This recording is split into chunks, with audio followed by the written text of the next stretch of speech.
Hey guys, welcome back to my channel. This is a story about what if Naruto was a prodigy like Madara. This is a part 1 of the story. If you enjoy this and want to see part 2, comment down below and let me know. Before I start, please do support and leave a like, and don't forget to subscribe to my channel and also share with your friends and check out other videos on my channel. Let's begin this alternative reality. Legacy. Uchiha. Namikaze Uchiha Naruto. A 4-year-old boy was strolling through the forests of Konohagakure No Sato. His hair a mix of blonde and few strands of brown in it. He had long spiky hair, which seemed to reach up to his shoulders. 2 jaw-length bangs on each side, and on the front of his face, a bit of hair seemed to reach down to his right eye. He knew he was different.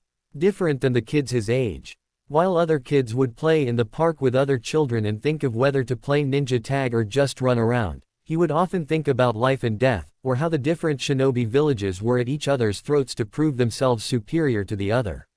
One may say any 4-year-old kid who thinks that way would need to consult a medic to verify whether his/her cognitive functions are right for their age or not. But Naruto knew there was nothing wrong with his brain functioning. It's just how he was raised. He was not sugar-coated about the horrors of the shinobi world unlike other kids. His 2chan often told him stories about different shinobi villages and the stories of the wars when he asked him about it. His 2chan. Namikaze Uchiha Minato. Yes, Naruto is the son of the great Yondaime Hokage of Konohagakure no Sato.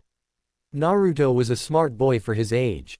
Although he did not like to boast about it, he believed he would probably be the smartest person in his age group when he joins the shinobi academy of the village when he's of age. It was not hard for him to notice how the people of the village hailed his father as a hero and scorned him for reasons he did not understand. Ever since he could understand the human language and went out of the house alone on the streets of Konoha, he would see people glaring at him. He would often hear people whispering words like demon, monster, Kyuubi, traitor, but he ignored it. No one did ever say those awful things to him to his face unless they would bring the wrath of a Hokage and the Uchiha clan. Being the son of Yondaime Hokage and grandson of Uchiha Madara has its merits, I suppose. Mused Naruto as he kept walking. Naruto was respected by the Uchiha clan. It was mainly because he had the blood of the strongest Uchiha running in his veins. Until recently, it was not a well-known fact to everyone that the current Hokage, Minato Namikaze, was an Uchiha.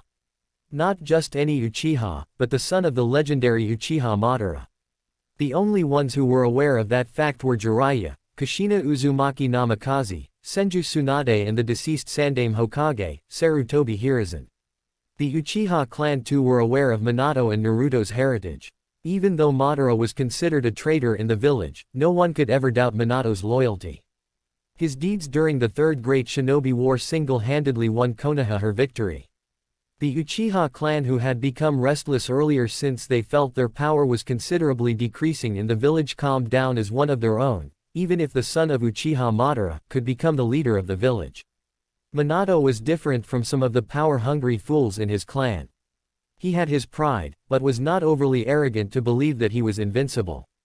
Growing up an orphan since the age of 5 in the village had instilled a humbler nature in him, which he instilled in his son, Naruto, as well. As Naruto was walking aimlessly amidst the forest of Konohagakure no Sato, his thoughts then lingered to his mother. His dead mother. Her name was Kushina Uzumaki Namikaze. She was from a village known as Uzushiogakure no Sato. The Uzumaki were distantly related to the Senju clan, and both the clans are believed to have the same progenitor. Naruto was told that his mother passed away during the dreadful night when a monster called the Kyuubi no Yoko attacked the village. He was even more astonished to hear that it was the Sandaime Hokage and his father who defeated the nine-tailed fox. Although, it came at a high price as the Sandaime lost his life that night. It was during the attack that Minato was forced to reveal his Sharingan to the others, which he normally hid under an advanced genjutsu. What Naruto did not know is that the very same Kyuubi no Yoko was sealed inside of him, as it is impossible to kill a Biju, a being made entirely of chakra. Let alone, the strongest of them all. Naruto may have had to grow up an orphan, had it not been for his Ji-chan. Naruto started calling Sarutobi with that informal name after listening to all the stories his father told him about the former Hokage. The Sandaime had used a kinjutsu to seal the young half of the nine-tailed fox inside baby Naruto just hours after he was born, while he sealed the yin half of the fox inside himself. It was Sarutobi's wish that Naruto grew up with a father standing by his side and becomes the beacon of light in the shroud of darkness that entraps humanity. Naruto suddenly stopped in his tracks as he realized he had been walking without a destination in his mind for quite some time now. He looked around to see where he exactly was and observed several ruined stone buildings around himself. It dawned on him that he must be quite far from his home because he didn't exactly know where he was right now. Ah, I got lost again. I should stop wandering here and there without letting 2-chan know about it. He's not going to like it, thought Naruto as he sheepishly rubbed the back of his head, a trait he received from his father. He then noticed a gigantic tree with a half-visible symbol on it covered by several bushes growing near the tree. He went towards the tree and stood directly in front of it. He moved his hand towards it and removed the bushes covering the symbol he noticed earlier. What he found was quite astonishing. It was the symbol of Konohagakure no Sato. On its left and right side were the clan symbols of the Senju and the Uchiha respectively. He looked around, turning his head left and right to get a better view of the place he was standing on.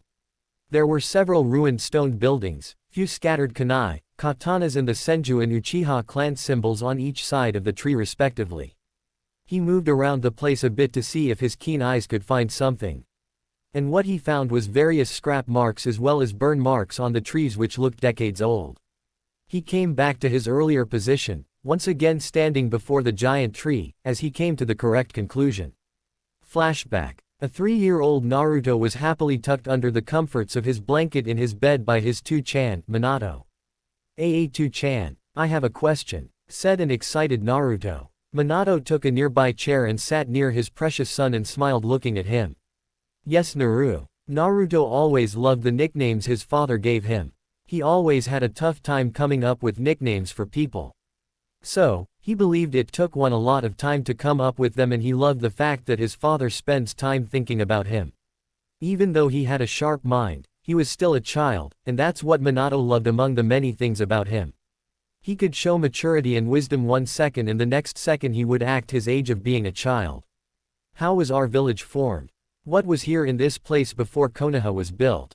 Naruto asked, his face showing how excited he was to learn different things. Well, do you remember what I told you about my father and the Shodaime Hokage of our village?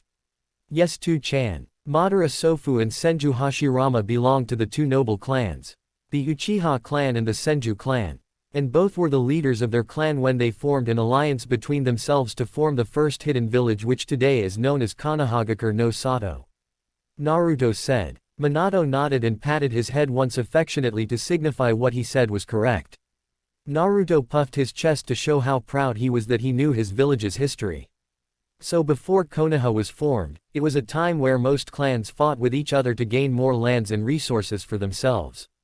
You know, during those times also there were people as wealthy as the daimyo. And these wealthy people hired shinobi from clans to do chores that their average workers were not capable of. Do you understand what I said so far? Minato asked. Naruto nodded and Minato continued to tell the tale. So one clan would target the wealthy person who was using shinobi from their rival clan. So, if the clan can take out that wealthy person, their rival clan will lose resources. That will bring their rival clan's status down. The Uchiha and Senju clan also fought over similar reasons. The place where our village stands today was the battlefield of many wars fought between those 2 clans. When the 2 clans formed an alliance, they decided to choose a place where both the clans have met, whether be in battle or in a meeting. So, does that answer your question, Naru? Minato asked as he finished telling the story in simpler words so Naruto could understand them easily. Yes, 2-chan, you are the best, Naruto told his father as he closed his eyes and tried to go to sleep. Sleep well, Naru, Minato said, kissing his son's forehead. Flashback end. This must have been one of the main areas of the fight between the Uchiha and the Senju before the village was formed, thought an excited Naruto. He then noticed there was some sort of annotation below the Konoha village symbol. He moved his hands below the symbol and just traced the note with his hand once. He moved his face closer to get a better look at it. On this day, the Senju and the Uchiha clan joined hands with each other to form an alliance to build a better future for the coming generations to come. It was Madara's and my dream that one day we could stop the endless fighting that seems to have plagued this world. On this very land we stand on, our new home is going to be built. Konohagakure no Sato. A village built on the foundation of will of fire. A place where young will not have to be sent for battles, where children will have a chance to live a normal childhood. Especially a home where parents will not have to bury their own children. It is my belief that one day, the people of this world will look past each other's differences and look each other eye to eye. This my dream for the future. Hashirama Senju clan leader. Naruto was filled with awe upon reading the words written by the Shodai Hokage. While he was reflecting on the words of the former Hokage, he realized his grandfather Uchiha Madara was also mentioned in the annotation. He felt a bit sad that he never got to meet him. His father had told him a lot of things about his Sofu. Why did you have to leave me and Tu-chan alone in the village Madara Sofu? I never got to spend time with you unlike Tu-chan. Thought Naruto a bit deflated. Naruto looked up from his spot towards the sky, and saw the sun was about to set. He gazed at the reddish sky for a while longer and closed his eyes and let the calm breeze flowing in the air graze his face. Suddenly, he felt someone touch his shoulders from behind and tensed a bit thinking, someone was attacking him. Naru, what are you doing so deep in the forests at this time? The person asked with concern. His father's voice calmed his nerves. And he turned around and hugged his father who was bending down on his legs to Naruto's eye level. Sorry Tu-chan, I kind of got lost on the road of life. Naruto smirked seeing his father's eye twitch. You Kakashi, I will need to talk to you about this. Thought Minato. He looked at his son's eyes and softly said, I was concerned Naru. I looked for you at home and grew worried not finding you there. Next time, you tell me okay. Something could have happened to you, you know. Sorry Tu-chan, it won't happen again, promise. Naruto said looking down at his feet as he realized how worried his father might have become. His Tu-chan was the closest person to him and he never wanted to hurt him. Come on now, it's alright. Good thing is, you are alright. It's a father job to worry about their child you know. Minato said with a smile and ruffled his son's hair, gaining a goofy smile from him. Let's go home now, I will make us some dinner. What do you want to have tonight? Minato held Naruto's right hand in his left and started walking towards the village. Ramen, shouted the 4-year-old boy. Huh. Guess, me and Naruto did get our eating habits from Kushina. Minato thought with a small smile as he and Naruto were walking back home. Although there are many civilians and shinobi alike who dislike Naruto for what he carries, there are also those who absolutely cherish the young blonde boy. Kakashi Hatake, a former student of Minato who is now an Anbu agent. He is the son of the famed White Fang, Tsukumo Hatake. With his gravity-defying silver hair and the face mask which he always has on, many find him an odd fellow. Till today, it's a mystery to almost everyone about his facial features. His Hitae is always pulled down to cover his left eye, containing a Sharingan eye.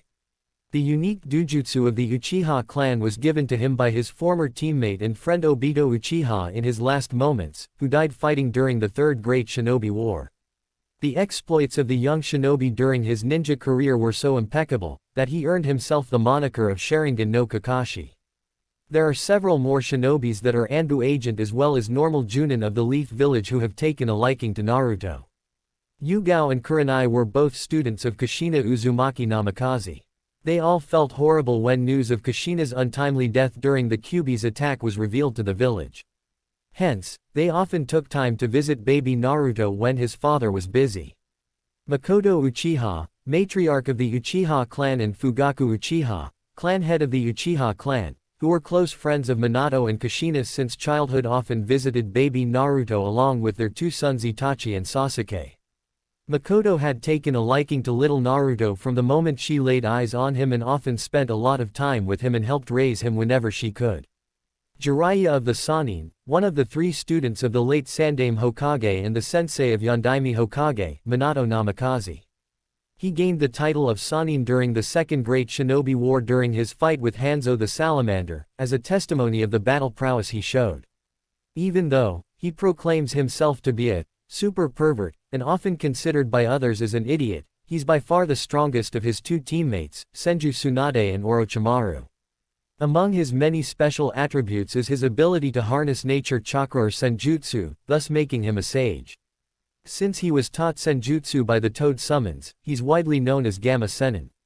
The two ramen chefs at the Ichiraku ramen store in Konohagakure no Sato are among the nicest people Naruto could ever meet. He was first taken there on his 3rd birthday.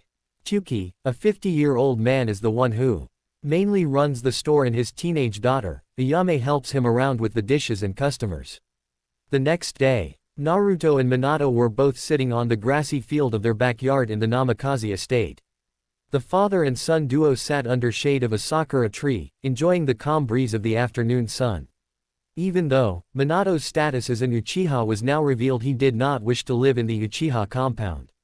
He knew growing up in the Uchiha compound for Naruto might not be a good idea. Considering he is the son of the Hokage and his heritage, most of the clan members around him will start to have expectations of him to become something great and start placing him on a pedestal above an average child. Living out here with me, apart from the clan, at least his life will not become a competition of achievements. The council members of the Uchiha clan won't try anything idiotic as long as I'm here. Minato thought. He was brought out of his musings, as he felt Naruto tap his hands. Yes, Naru? He asked. To-chan, I want to become a shinobi. Naruto said, looking at his feet. Oh, why do you want to, Naru? He asked softly. I want to become strong like you. I want to live in a peaceful world. You told me, there's so much hatred in this world, that people from other villages won't talk to us properly, because they think we are a threat to them. I want to change that. I want everyone to stay happy. I don't want people to die anymore. I don't want you to die. Naruto said the last part in a whisper, still looking down at his feet. Minato was left speechless upon hearing his son's reasoning. He has witnessed a lot of things in his shinobi life, in which death of a shinobi took the upper rank. He looked at his son with calculating eyes, studying his posture. Naruto thought he must have said something wrong since his father wasn't replying to him.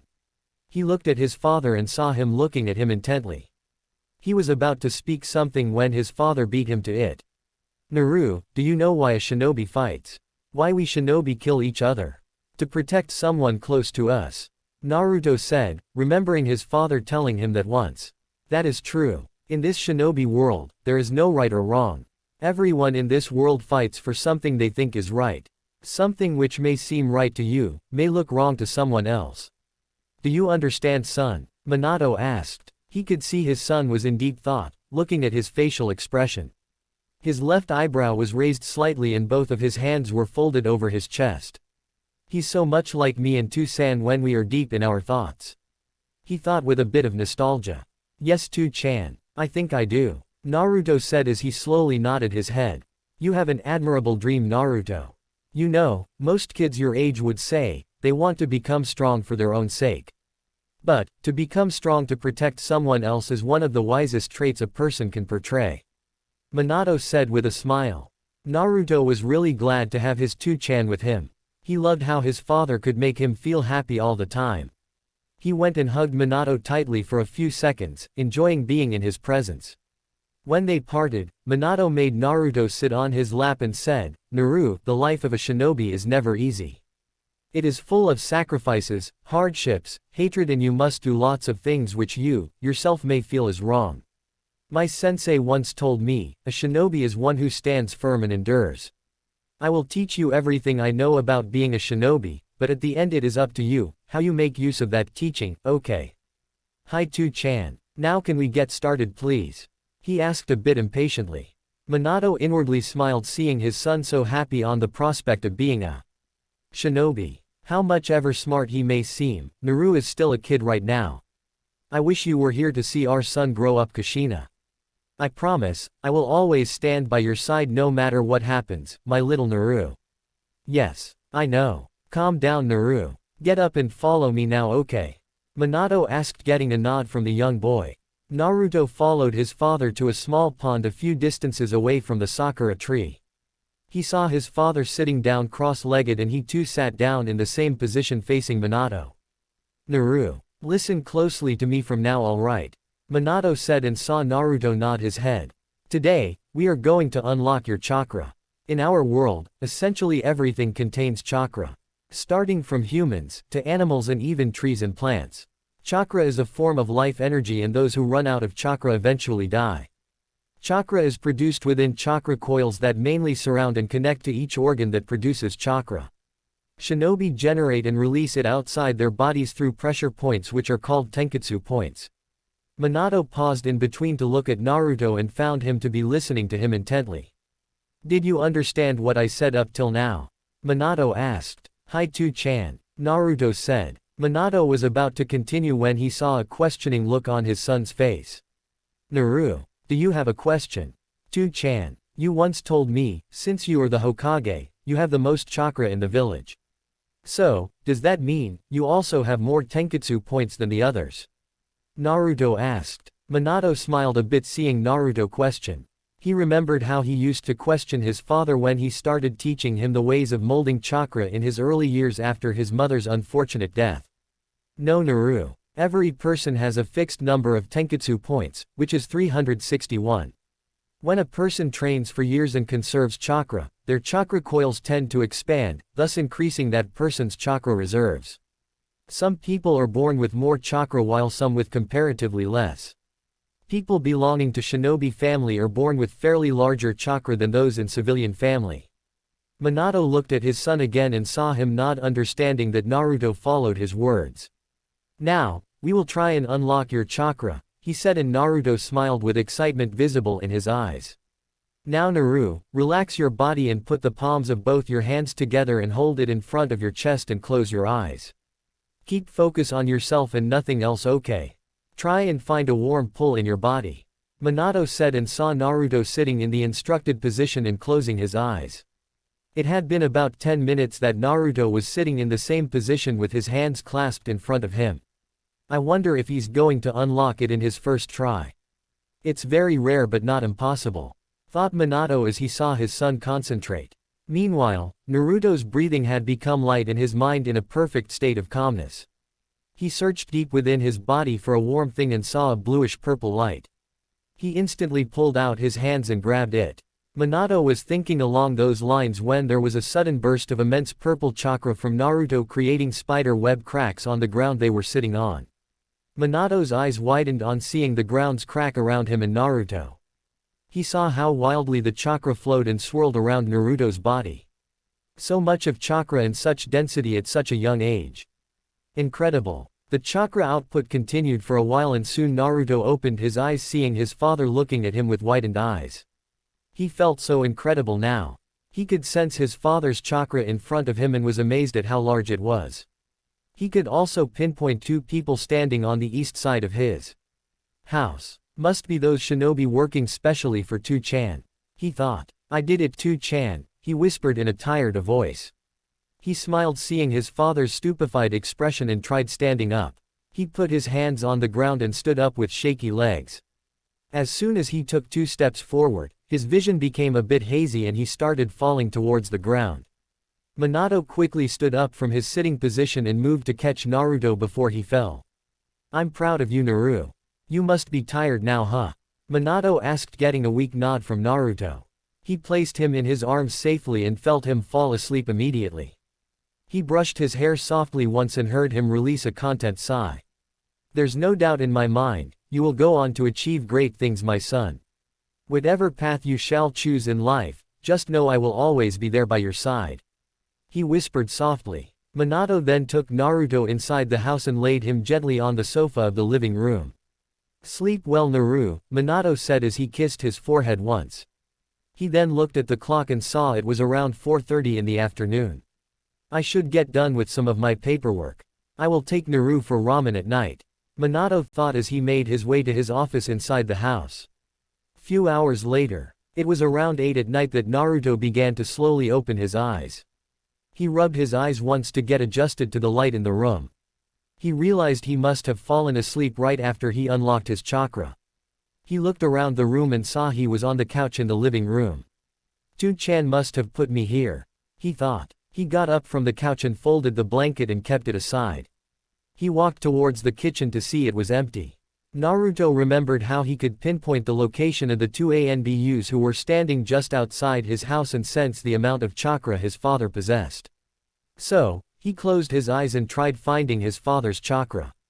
Ah, he's there in the office room. Naruto thought with a smile. He immediately opened his eyes and made his way upstairs to his father. Minato was busy doing his paperwork when he heard the door open and looked up to see his son. Naru, when did you wake up? Minato asked. "2-chan, I'm hungry. Can we have dinner now?" Naruto blurted out immediately. He then rubbed his head sheepishly. "Just give me a few minutes, okay? We'll go out to Ichiraku Ramen." Naruto smiled upon hearing his father say that and ran to his room to get dressed. So much of useless paperwork. I don't know if it ever gets over. Minato cursed. For the past few hours all he had been doing was sit on this chair and sign away the papers. Most of it was requests made for random tasks by the civilians. He realized just thinking about it wouldn't get his job done any faster. He went through the remaining documents on his desk to check if anything required his immediate attention and then made a kage bunshin with no hand sign and ordered it to finish rest of the paperwork. The clone gave Minato a glare and begrudgingly got to doing the work. Meanwhile, Minato walked out of the room with a smirk thinking, I doubt anyone ever thought about using clones to get the job done faster.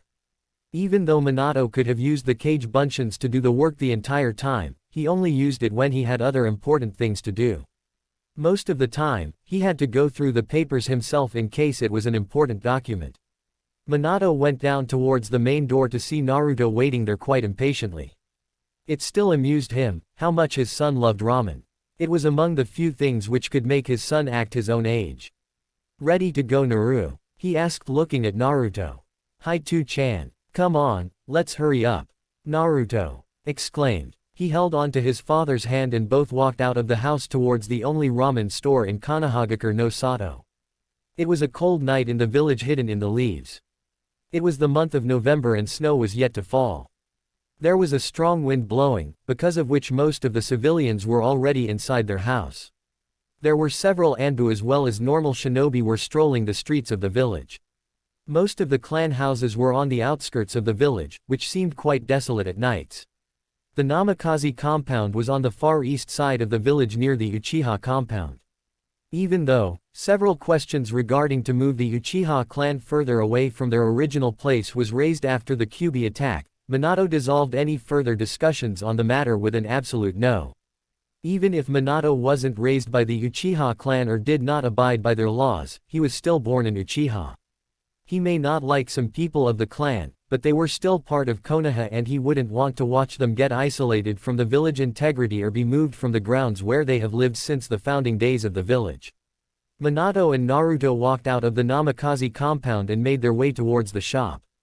Along the way, the father and son duo made ideal talks about what they will be doing tomorrow and certain points about Naruto's start of training. It was mostly Naruto doing the talking and Minato listening to his 4-year-old boy talk. Naruto, himself felt slightly excited at the prospect of becoming a shinobi. He knew it wouldn't be easy, but he knew he could do it. He wanted to become powerful. He had heard stories of his grandfather's battle prowess and it captivated him to think someone so powerful could ever exist. It may be childish to think, but he did promise himself, "I will become stronger than anyone this world has ever seen." Unconsciously he gripped his father's hand tighter.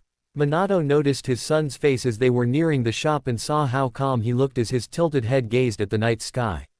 "I wish you were here to see him, Kushina," he thought. Both the father and son were brought out of their thoughts as they realized they had reached the ramen shop. "Hokage-sama, Naruto-kun," said both Chuki and Ayame as they saw Minato and Naruto come inside the shop. The father and son then took a seat as they greeted the two ramen store owners. "Chuki and Ayame, how many times have I told you not to call me with formalities? You guys have known me for years," Minato said. "It's only the right thing to do, Hokage-sama," said Chuki with a sly grin. Minato sighed knowing it wouldn't do any good. Ayame looked at Naruto and asked, "Naruto-kun, what would you have today?"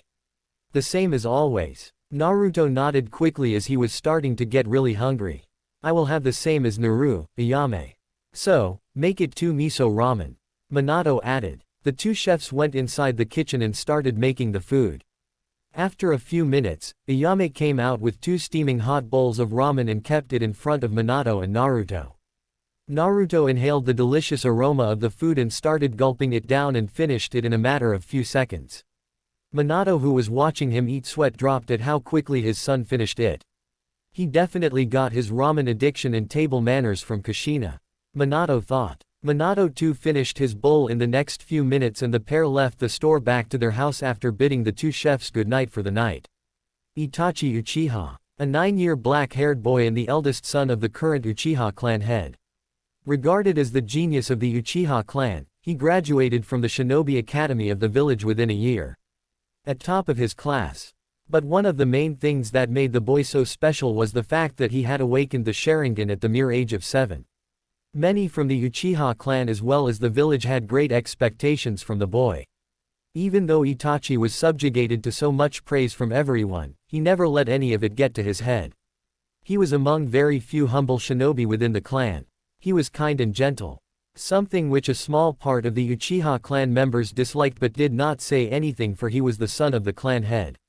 He became a genin at the age of 7, and soon enough the next year he was promoted to chunin during the chunin exams held in Konohagakure no Sato. He was returning from his border patrol duty when he saw the Hokage and his son walking back towards their home. Seeing as he was going back home too, he decided to walk with them. He jumped down from the tree he was standing on and started to make his way towards them when he saw Naruto stop suddenly and look at his direction. His eyes widened a bit at that. As Minato and Naruto were walking back home, Minato saw Naruto abruptly stop and look behind him. Minato, confused for a while, was about to speak when he felt a presence approach them. Soon enough, he saw Itachi walking towards them in his shinobi gear. Minato looked at his son with surprising eyes. A sensor. His sensing ability has to be extremely great to able to sense Itachi. Minato then looked at Itachi and said, "Itachi, coming back from the border patrol, I presume?" "Yes, Hokage-sama. I was relieved from my duty by Shisui." Itachi replied politely. He then looked at Naruto with his ever so calm and stoic face as he thought about the incident a few minutes ago. "This is my son, Naruto Namikaze. I believe you have met him before, have you not?" Minato asked as he saw Itachi staring at Naruto. Itachi looked at Minato and nodded. "I have seen him a few times walking around the village by himself. But not that often. Although my mother did tell me a lot about Naruto-kun." Even though Itachi and Sasuke have both visited the Namikaze estate along with their parents on many occasions, Naruto often stayed inside his room reading books on various shinobi lands and the history of ninjutsu. So, it was only Makoto who went up to Naruto's room to have a talk with him while Fugaku and his son sat downstairs in the living room with Minato. "Hokage-sama, what is Naruto-kun's age?" Itachi asked. Minato raised an eyebrow upon hearing the question, but had a suspicion as to what it was about. "He's 4 years and a month now." Naruto, who was standing beside his father, just kept quiet all this time and stared at the boy who was talking to his two-chan. He knew who Itachi was as he had seen him at his house on many occasions and has heard several shinobi talking about the Uchiha prodigy. Itachi's eyes again widened upon hearing that. To have such great sensing abilities at such a young age. "I know my chakra was kept suppressed." Minato saw Itachi's shocked look for a second and knew what he was thinking. "He's quite special, Hokage-sama. It's already surprising to see a 4-year-old boy to have unlocked his chakra," Itachi said as he saw Naruto smile at his comment. Minato nodded as he glanced at his son from where he was standing. "How is little Sasuke doing, Itachi?" "He's doing well, Hokage-sama. In fact, he will be starting his ninja training soon." He looked at Naruto for a second and turned his gaze back to Minato and thought over a matter. "Maybe I should bring Sasuke to meet with Naruto-kun over at your place someday later. They could become good friends with each other and could possibly develop a friendly rivalry," Itachi said. Minato knew Naruto did not have many friends his age. He would often take him to the park, but most he did was talk a few lines with other children. He asked him the reason on many occasions, but all he got for a reply was, "I don't know, two-chan. They all just look at me like I'm different." It made him sad knowing how his son was treated in the village by the civilians and shinobis who lost their families on that night. But there was very little he could do to make an entire village get over the grief and loss they faced 4 years ago. Thus, his face formed a smile upon hearing the prospect of Naruto meeting someone his age and befriending him. "Will he also look at me differently like the other people?" It was Naruto who spoke. Both Itachi and Minato could note the tiny glimpse of sadness in his voice. Surprisingly, Itachi bent down to Naruto's eye level and grasped his shoulders firmly with both his hands and said, "No, Naruto-kun. Sasuke wouldn't look at you that way. Also, it shouldn't matter what others think of you. They don't know you personally and you don't know them personally. You are special, Naruto-kun. You have a power within you, which others don't. People don't understand what they don't know and tend to fear it. So, do not make that face." Naruto was a bit surprised on hearing that. He looked at his father and saw him smile. He turned to Itachi with a small smile and said, "Thank you, Itachi-san." Itachi got up from his position and looked up at the sky to see the moon's position. "It's getting quite late, Hokage-sama. I should probably leave now. Apologizes to keep you occupied for so long," he said. "It's no problem, Itachi. Tell Fugaku and Mikoto to come to our house sometime too," Minato said. Naruto felt happy that he would get to meet Mikoto again. He remembered how the nice lady used to come and talk to him. Many of the books which he has now were gifted to him by his auntie. "Of course, Hokage-sama." Itachi then looked at Naruto and said, "It was good meeting you, Naruto-kun.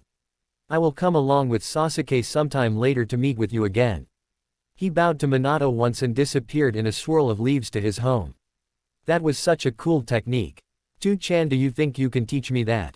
Naruto asked excitedly. Minato smiled seeing his son's reaction and just settled for nodding. He took Naruto's hand in his own and they walked back towards the Namikaze compound.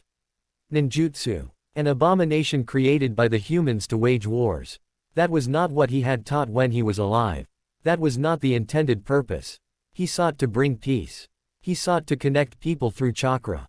Hence, he shared his unique chakra with others in the hope that humankind could better understand each other. Alas, humans are such fickle beings. His own son, Indra, had disregarded everything his teaching stood for. Everything he sought to protect. After he died, he had hoped his younger son, Ashura, could convince his brother to leave the path of darkness. That, however, could not be possible in their current life. He knew how powerful his two sons' chakra was.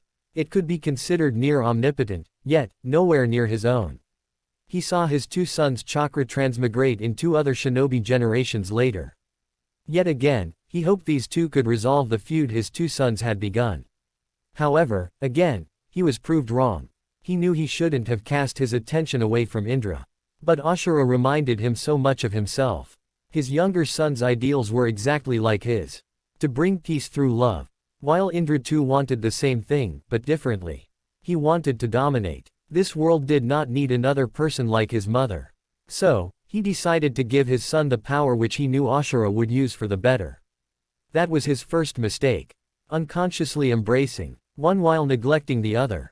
He knew his son's chakra would not rest until the feud was resolved and hence knew they would again transmigrate. Years later he again felt it. Ashura and Indra's chakra transmigrating. But he was surprised when they chose one vessel. He did not know the name of the human who they chose. However, he could feel this child was the descendant of both Indra and Ashura. He could only see foggy images. Blonde hair, blue eyes, and his eyes widened slightly. Could he be? He asked himself. The prophecy his friend spoke to him about. He smiled, knowing his friend couldn't be wrong. This time he knew what he had to do. He would not cast his attention away from Indra. They were both his sons. He loved them both equally. It pained him to see the generations-long fight between them, and it pained him to see the world so angry and so helpless. It pained him at how his other 9 children were treated by the humans. However, he could not bring himself to hate them. Humans fear what they do not understand. He would give the world someone to put their trust in again. He would give the child what is rightfully his. And so, when the child was born, he brought forth his shakuho and effectively gave the blonde boy his yin and yang chakra, which mixed with the boy's, forming chakra coils and essentially making it his own chakra.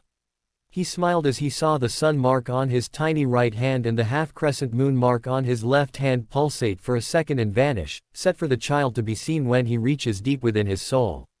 He heard his eldest child, Kurama, scream in agony when his yin chakra was ripped from him and his yang half sealed inside the blonde infant. He couldn't let his eldest go down a path filled with hatred. He reached Kurama within the boy's mindscape and immediately calmed him down with one touch of his hand. He knew he didn't have much time in the realm of mortals. And before he disappeared from this realm, he told his eldest his last words, "Help him, Kurama. This child will be different. He is destined for greatness, the likes of which have never been seen. Guide him along the right path. Save him in his dark times and stand alongside him in his brighter ones. The child of prophecy has taken birth." Kurama smiled hearing his father's words. "So, the time has come, Rakuto Jiji. No harm shall come to this boy so long as I'm here in this world." The fox said with conviction present in its voice. Hagoromo knew this time, the world would change. This time, the world will have her savior. Humanity will have its savior. He could rest now and watch the blonde boy's story unfold. Next day, Namikaze compound, Konohagakure no Sato. He could feel it. He could feel everything around him and it was mesmerizing. Naruto sat at the back gardens of his compound in a lotus position and was meditating. His face a picture of perfect calmness. His two-chan told him this morning that meditation was necessary for a shinobi. It helped one keep calm and their head clear of stray thoughts. Especially, it made one aware of their surroundings. So, it's been around an hour that Naruto's been sitting in a lotus position. The village had a calm breeze blowing through it. Naruto's jaw-length bangs flowed with the breeze calmly. Naruto himself felt at extreme peace. He could feel his surroundings. He could feel the people's emotions. He understood them. It made him happy how peaceful the village was. He could feel chakra. The chakra flowing in the world. In the trees. In the air. In the animals. In the lake in his garden. It's everywhere. He thought giddy with excitement. He never felt so wonderful before. It felt so pure. More so than his own chakra. It felt so fresh. It was filled with life energy. He wanted to feel it. So, he reached out for it and let it enter his body. He immediately felt refreshed and was in sync with the world. He smiled. He couldn't describe the feeling. It was omnipotent. His senses were even more heightened now. Unknown to Naruto, his entire body was covered in chakra. A brilliant shade of purple. He was radiating so much life energy around him. The flowers were blooming. The grass and trees were growing at a rapid pace. The birds were chirping. The squirrels were now surrounding nearby him. It was a picturesque sight. In one word, it was aesthetic. His chakra was so warm and welcoming that it was felt by everyone. Naruto's chakra covered the entire village in a thin blanket of calmness. It felt as bright as the sun. Every civilian and shinobi alike felt it and immediately stopped what they were doing. They did not know what it was, but they could feel it was powerful and commanding. Yet, instead of making them fall on their knees, it made them feel rejuvenated. It was touching every part of their body, every cell in it, and they could feel how incredible it was. Minato and Kakashi, who were there inside the Hokage's office, felt it too. Both knew the chakra signature and grew slightly worried as to why he was releasing such copious amounts of chakra. Minato immediately held Kakashi and disappeared to the Namikaze compound in a yellow flash. Minato and Kakashi quickly made their way towards the gardens, and when they reached, their eyes widened at the sight in front of them. Naruto was creating nature. Minato activated his Sharingan and Kakashi pulled his headband up to see what exactly it was that Naruto was doing. Sensei. Naruto, he's pulling chakra from the nature around him. Isn't that? Kakashi said while not being able to comprehend whether what he was seeing was true or not. Minato was in no different position. He couldn't believe what he was seeing. His son, only 4 years old, was doing something neither Jiraiya nor he could master completely, even after years of training. Senjutsu, yes, Kakashi. Naruto is using senjutsu, Minato said in a whisper. Naruto, who was yet to move from his position, had felt his father and Kakashi the moment they had arrived here. He decided to test something out which was there in his mind. He willed a part of his chakra around him to form into a hand and waved at the two shinobi present. Naruto slowly opened his eyes and the intake of chakra from the nature into his body stopped. The chakra swirling around his body, too, receded back. He looked at his two-chan and his ni-chan and saw their incredulous faces. He gave them a questioning look, signifying them that he had idea what he did just now. Minato glanced towards Kakashi once and both the Hokage and the Anbu captain moved towards the 4-year-old child. Naru, what were you doing just now? Minato asked in a kind voice. Kakashi stood beside his sensei and gave his brother-like figure one of his eyes smiles and a wave of his hands. Oh that. I was feeling chakra 2-chan. It felt so amazing. I could feel chakra everywhere. It felt like a never-ending thing. I could also feel everyone in the village. Even you and Kakashi ni-chan. It's like I knew where everyone was. What their emotions were. Naruto said in an excited voice while the two shinobi just listened with dumbfounded expressions. Naruto folded his hands over his chest and seemed to think over something for a while and gave a wide smile. I know. I felt like I could communicate with nature. Yes, that's it. Isn't that cool 2-chan? Kakashi ni-chan. In all their experiences, they had never come across anything such as this. Had someone told them that a 4-year-old child could use senjutsu effortlessly, they would have just laughed at them. However, witnessing Naruto do it right in front of them, they found the words stuck in their mouth. It should be inconceivable, yet the proof was right in front of their eyes. Minato soon got out of his stupor and bent to Naruto's eye level. Yes, that is indeed amazing, Naru. But do you have an idea as to how you did it just now? Well, I was just meditating as you told me in the morning and then I could just feel the chakra around myself. It felt so pure and different than my own that I felt inclined to touch it.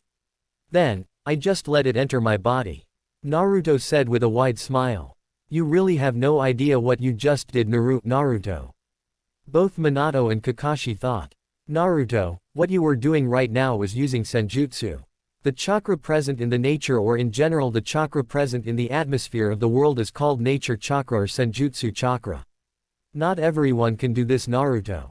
It's a very difficult aspect to master.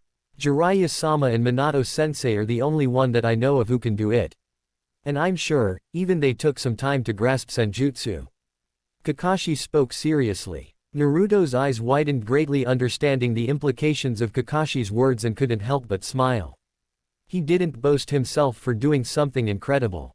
Instead, he was merely glad he had something more in common with his 2-chan and Jiraiya Oji-chan. Meanwhile, Minato looked at his son with nothing but pride in his eyes. He remembered the prophecy his sensei once told him about a blue-eyed boy who would change the world for the better, and somehow he knew it was his Naru. After what he witnessed his son do today, he had to be, and he was going to make sure he would stay by his son's side through it all. The Yondaime got up from his crouched position and motioned for Naruto to get up too. Come on Naruto, let's get back inside the house. You could go to Ichiraku Ramen for lunch.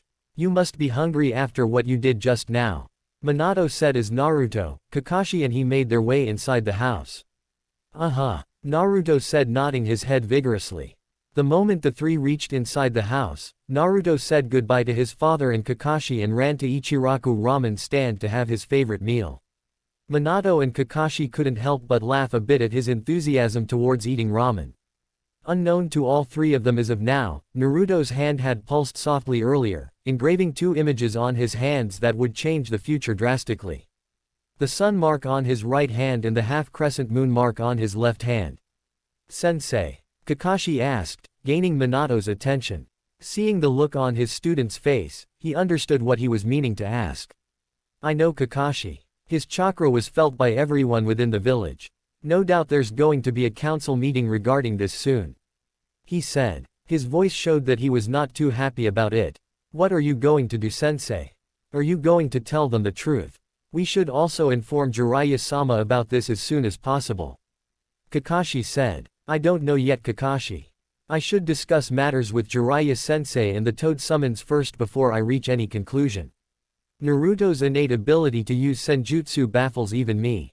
I have never seen anything like this before. Minato said as he exhaled a deep sigh. This was a serious matter. One that could have untold implications on the elemental nations. Kakashi nodded, deciding not to say anything more. Both shinobi exited the Namikaze compound and went back to the Hokage tower. Minato to do his accursed paperwork, and Kakashi to read and giggle over his perverted little orange book. 2 months later, Jiraiya had arrived within the village in the next 2 days to meet with the two Namikaze as soon as he had received a message from one of his Toad summons regarding Naruto's ability to use senjutsu. Minato had written a detailed message to the Gamma Sennin about what he had felt and what he had seen Naruto do. To say Jiraiya was shocked would be an understatement. When he had witnessed his godson utilizing senjutsu chakra, he just couldn't believe his eyes. It shouldn't be possible. Yet, he knew his eyes and his years of training in senjutsu was not deceiving him. However, instead of denying what was right in front of his eyes, it just made his belief stronger that his godson was the one. The sun and half-crescent moon mark on Naruto's hands were noticed by both Minato and Jiraiya when they got down to teaching him the intricacies of senjutsu. Naruto himself did not know what these marks represented, but he could feel that the sun represented his brighter chakra whereas the moon represented his darker one. Upon hearing that, Minato theorized, Naruto's yang chakra was represented by the sun and his yin chakra was represented by the half-crescent moon. It was surprising for the 2-Kage level shinobi as to why it was that Naruto had those marks. Every person has chakra, even civilians, and chakra is made of two halves, that is yin and yang. They balance each other always. So, for Naruto to manifest his yin and yang chakra in such a way made them believe that his chakra was somehow special compared to rest of the humans. Soon after that, Naruto was introduced to the Toad summons. He was extremely excited that he would get to use the same summons like his 2-chan and Jiraiya Oji-chan. For a few days, a week, Naruto would usually spend time either with his father or the Toads at Mount Myoboku to further delve into the complicities of senjutsu. Jiraiya, being a spy master, rarely spent a lot of time in village. His information gathering was important for the village. While training Naruto, it was also noted that, the blonde had exceptional control over his chakra. When he was given the tree walking exercise, it took Naruto merely about half an hour to get it done. With the water walking exercise, it took the blonde slightly longer, but he had completed it in record time, stunning the Yondaime and the Sharingan no Kakashi. Later, he was introduced to more advanced chakra control exercises, such as kunai balancing, separating different colors of sand particles from a mixture in less than 10 seconds, and they were left astonished since Naruto completed those exercises in not even less than 2 days. Tsunade Senju, daughter of Hashirama Senju and Mito Uzumaki and one of the Densetsu no Sanin, is hailed as the greatest medical ninja of this era. Her chakra control is something which can only be aspired and dreamt of by others. Yet, Naruto, a 4-year-old boy, had such great control over his chakra it was deemed to be on par with Tsunade. And as Naruto grows up, it would only get better. Naruto was literally a sponge. Everything that was taught to him, he soaked it up immediately. It was astonishing and slightly scary, the rate at which he was picking up things which should not be possible. In the past 2 months, Naruto had already mastered several of the lower-level jutsu that was taught to him. Some of them being henge transformation, kawirimi substitution, sunshin no jutsu teleportation jutsu, and a variation of the bunshin no jutsu clone jutsu called kage bunshin no jutsu shadow clone jutsu. The kage bunshin no jutsu was a kinjutsu which was created by the Nadaime Hokage of Konohagakure no Sato. This jutsu divides the caster's chakra in the number of clones the caster wishes to create. While it was not an issue for Naruto to make a normal bunshin, he was mainly taught the jutsu as it had more practical uses on the battle field as well as while training. Seeing as how Naruto had exceptional chakra control, he was also introduced to few beginner medical ninjutsu, such as Shoshin Jutsu mystical palm technique. Kakashi and Minato were hailed as the greatest prodigies ever of their time. Seeing Naruto train often, left them wondering how much a prodigy they were. Their latent talent was nothing compared to the little boy. Naruto was on his way to become a shinobi the likes of which were never seen in history. Seeing Naruto's growth rate and his talent, Kakashi had suggested Minato to put Naruto in Anbu to better utilize his skills. That was a mistake. Minato had outright disregarded the idea. He reasoned his son may be different from the other children his age, but he deserved to have a normal childhood for as long as possible. Minato was not going to throw his only son in a world of bloodshed so early in his life. It was a warm sunny day in Konohagakure no Sato. It was around 1 in the afternoon and the market streets of the village were bustling with activity. There were people going in and out of shops, either purchasing materials for themselves or pawning their personal items for some money. The shinobi were jumping over the rooftops, either going to complete their missions or towards the Hokage Tower to receive more missions. Naruto had just finished having some food at the ramen stand after his morning workout and was heading towards one of the secluded area within the forests for some more training.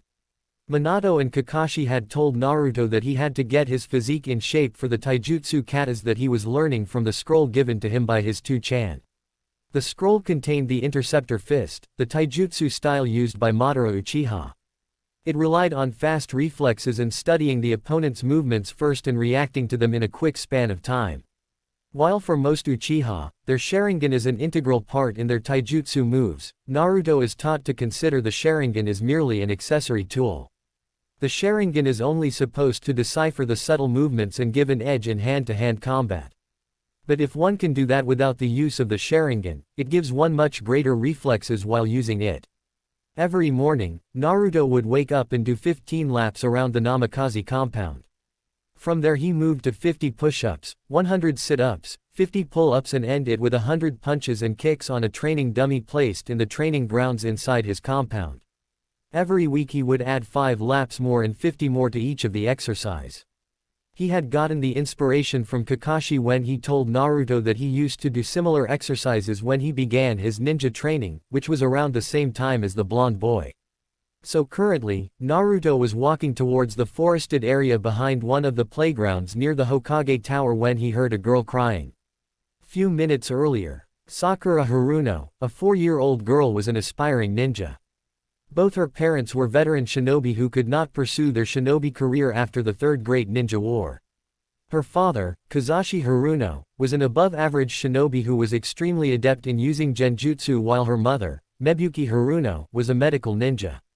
Ever since she had known, she loved to read books. She often went to the Konoha library and borrowed books regarding basic medical knowledge, shinobi life and the history of elemental nations from the civilian sections. Being more of a book nerd, Sakura had yet to start any physical training. Today, she was returning from library after borrowing books which spoke about the granddaughter of the Shodai Hokage, Tsunade Senju, and how she brought about a revolutionary change in the field of medicine. It was a warm afternoon today, so she decided to take a longer route and go through the park near the Hokage monument. As she was walking back to her home, she didn't realize that there were several boys few years older than her who were looking at her funny and making fun of her huge forehead and bright pink hair. One of the boys went behind her back and pushed her down. Sakura screamed lightly as she fell quite uncharacteristically. The book she was holding lay beside her and her hair had become a mess. "Look at your huge forehead. It's bigger than your head. Ha ha. What a weird girl," said the boy who had pushed her down as he laughed. The 2 other boys who were there with him joined him and also started laughing at the pink-haired girl. Even though Sakura was quite self-conscious about her forehead, she tried not to let it get to her when someone made fun of her. So just like most of the time, she ignored the bullies and went to reach for her book which was lying beside her. Just when she was about to reach it, the second boy snatched it and read the title out loud. "General Medical Knowledge Tsunade Senju." Read the boy out loud. "Gee, give me my book back," whimpered Sakura under the fierce gaze of the boys in front of her. He then looked at her as if she was a freak and mocked her by saying, "So, you want to become a ninja? How would you ever become one with such big forehead and that ugly pink hair? I mean, who even has pink hair? It's just plain weird." He smirked when he saw her eyes became a bit wet and started crying slowly. He threw the book at her which hit her arm. Sakura, who was down on the ground, picked up her book slowly, only wished someone came to help her. She just didn't know how close her help was. With Naruto, he moved closer towards the sound and saw a small girl around his age with hair a bright color of pink and holding a green-colored book in her hands. He noticed she had an above-average size forehead, but found it cute for some reason. Then he scowled a bit seeing as there were 3 boys obviously elder than her and they bullying her. He immediately rushed towards the girl and stood in front defiantly. The 3 boys were a bit surprised at seeing the blonde. They didn't even see him come. "Oi, what do you think you're doing? Move away from her," Naruto said a bit coldly. Sakura looked at the boy who stood before her and her eyes widened. The boys flinched a bit hearing his voice but didn't move however. The boy who had pushed Sakura down stepped forward and said, "Who do you think you are? You can't just boss us around. Look at that freak anyway. Ugly hair and forehead." For reasons unknown to Naruto, he felt angry hearing the boy call her freak. He remembered how he felt when the villagers often whispered demon, monster, traitor and words such as that when he walked around the village. He didn't want anyone else to feel like that. Through his negative emotion sensing, he understood how the girl felt.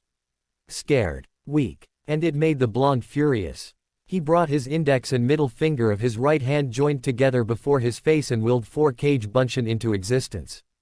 Naruto could feel the shock in the three boys' minds and how afraid they felt as of now. He smiled inwardly when he felt the girl feeling hopeful. Sakura could only watch and wonder as the blonde boy before her, who was most likely the same age as her, performed ninjutsu so easily. "I'm Naruto Namikaze. Now leave, before I make you," he said in a commanding voice. Sakura's and the three boys' eyes widened, learning that the blonde was the Yondaime Hokage's son. The boys took a few steps back in fear, immediately turned back and ran as fast as they could from the blonde and the girl. Naruto felt proud that he could scare away the bullies from the innocent girl. Remembering about the girl, he turned around to see the girl staring at her in amazement and admiration. Naruto saw the book the girl was carrying on the ground and picked it up. He dusted it off and handed the book back to the girl, who gave him a small smile. He saw how her cheeks were slightly red, but thought that she must be feeling quite hot. "Are you okay?" asked Naruto in a kind voice. Hi," Sakura said, blushing a bit. "You know, medical ninjutsu is pretty cool. I'm learning a bit myself with my 2-chan's help," Naruto exclaimed. Sakura knew not many children her age found interest in medical field, so it was surprising for her to hear Naruto say that. Realizing that he didn't know her name yet, he asked her, "Well, what is your name?" Sakura looked at his face and how his blonde hair fell over his forehead and covered his right eye. Sakura broke out of her gaze, realizing that she was staring at him. "Sakura Haruno," the girl replied hastily. She felt her cheeks turn a bit red and immediately ran back to her house. Naruto was extremely confused at the girl's attitude. He could feel the girl didn't have any feelings of detestation or fearfulness towards him and ran away because she was feeling extremely shy. He just shrugged his shoulders and decided to go back home instead of more training. 1 year later, Naruto stood in a clearing deep within the forests of Konohagakure no Sato, on the west side of the village. It was early afternoon and no was around currently. Naruto stared at a tall thick tree he had picked. "From what I remember thinking earlier, I must transfer considerable amount of chakra in my fist and hold it there." Naruto inhaled deeply and calmed his breathing. "If I'm correct, I can make my chakra take the form of a larger fist over my hand and then use it as a large-scale attack." Naruto brought his hand up perpendicular to his body and closed it, forming a fist. He closed his eyes to concentrate. He then let the natural energy flowing in the world enter his body swiftly and started feeling the flow of his chakra in his body. He willed some of it to concentrate over his hand. He started visualizing what he wanted, and suddenly large amounts of potent purple chakra started manifesting around Naruto's arms. The chakra took the shape of a large arm around Naruto's own small arm, and he smiled. For the past few hours, he had been thinking about a taijutsu technique that could be used as a large-scale attack. He had the idea in his mind but couldn't execute it properly. He closed his hand into a fist and the chakra manifested arm two-folded its hand to form a fist. Naruto pulled his arm back and thrust it forward in a quick pace. What happened next came as a surprise to him, although it did make him smile at the result. The moment the chakra arm contacted the tree, it broke into several pieces and some of it flew back several hundred yards and formed a narrow crater along the path of the flying tree. He rubbed the back of his head sheepishly with his free hand and thought, "I might need to use less chakra next time I plan to use this." He looked up at sky and saw that it was only afternoon. He decided to just lay down with his eyes closed and rest for a while after so much thinking and training. A few hours later, a black-haired boy sat on the branches of a high tree. His hair was wild and spiky and wore high-collared black shirt. His eyes were looking at the resting form of one Naruto Namikaze. His black onyx eyes then scanned the area around the blonde carefully to search for anything out of place. He looked up to the sky for a few seconds. It will be sunset soon. He had been ordered by the Hokage to keep an eye on his son for the entire coming week. This was due to several Iwagakure shinobi still lurking around the borders of the Land of Fire. It was dangerous for Naruto to be alone, especially near the borders of the village. Hence, the 5-year-old blonde was given a shinobi to guard him as a precaution, even though Naruto was capable enough of handling several high-skilled shinobi on his own. The Iwagakure shinobi were another matter that surfaced in the past few months. Apparently, several missing ninjas from Iwagakure were spotted on the borders between the Land of Grass and the Land of Fire. A few of them were killed by the Anbu patrolling the borders as a sign of warning, yet more kept invading the borders. Even though the shinobi were portraying themselves as missing ninjas, Minato was wary and skeptical of them. He wouldn't put it past the stubborn Onoki to use underhanded tactics such as sending official Iwa shinobi disguised as missing ninjas to invade Konoha and at the same time have the pathetic excuse for deniability. Minato and Iwagakure never got along well with each other. Before the start of the Third Shinobi World War, Iwa had tried kidnapping his wife Kushina for the sole purpose of the Kyuubi. It enraged him that a village already having two Biju with them would try to steal one from another. He had killed off the shinobi involved in the incident during the time and had shown Iwagakure not to take Konohagakure lightly at the end of the Third Shinobi War. It was the Third Ninja War that gave rise to the Yellow Flash of Konoha, and the name still strikes fear in the shinobi of Iwagakure. The shinobi guarding the blonde looked back at Naruto eventually after his gaze left the evening sky. Let's see if the Yondaime's legacy is as good as I was told. He took out two kunai from within his pouch and held them between his left hand's fingers. He looked towards Naruto once again and threw the kunai straight at him. When the two kunai smashed into the blonde boy resting on the ground, his eyes widened at the unexpected results. The Naruto that was lying on the ground disappeared in a cloud of smoke. Suddenly, he felt cold metal touch the base of his neck. Naruto, who was now standing behind the surprised shinobi, with the tip of his kunai touching his neck, asked in a serious tone. "Who are you, shinobi-san?" Previously, the Naruto that was lying on the ground disappeared in a cloud of smoke. Suddenly, he felt cold metal touch the base of his neck. Naruto, who was now standing behind the surprised shinobi with the tip of his kunai touching his neck, asked in a serious tone. "Who are you, shinobi-san?" "Present. A Kage Bunshin," Shisui thought, amazed. So, Itachi wasn't kidding about his sensing abilities. He must have known I was here from the start. The kid's probably better than many of the veteran sensor shinobi. Naruto could feel how surprised the shinobi was and couldn't blame him. It's not every day you see a 5-year-old evade an attack with such ease. Although Naruto knew the shinobi in front of him had no ill intentions, he wished to know why it was he was attacked. He saw the raven-haired boy turn his head slightly back and saw him smirk. Naruto was confused as to why the shinobi would be smirking, and within a span of less than a second, Shisui was now standing down on the ground, arms folded over his chest and looking at Naruto with a playful smirk. "You're indeed good, Naruto-kun. I can see why Itachi speaks so highly of you," Shisui said with a smile. Now Naruto was surprised. He had never seen anyone perform a Sunshin so effectively and at such an incredible speed. He thought he had the raven-haired boy cornered.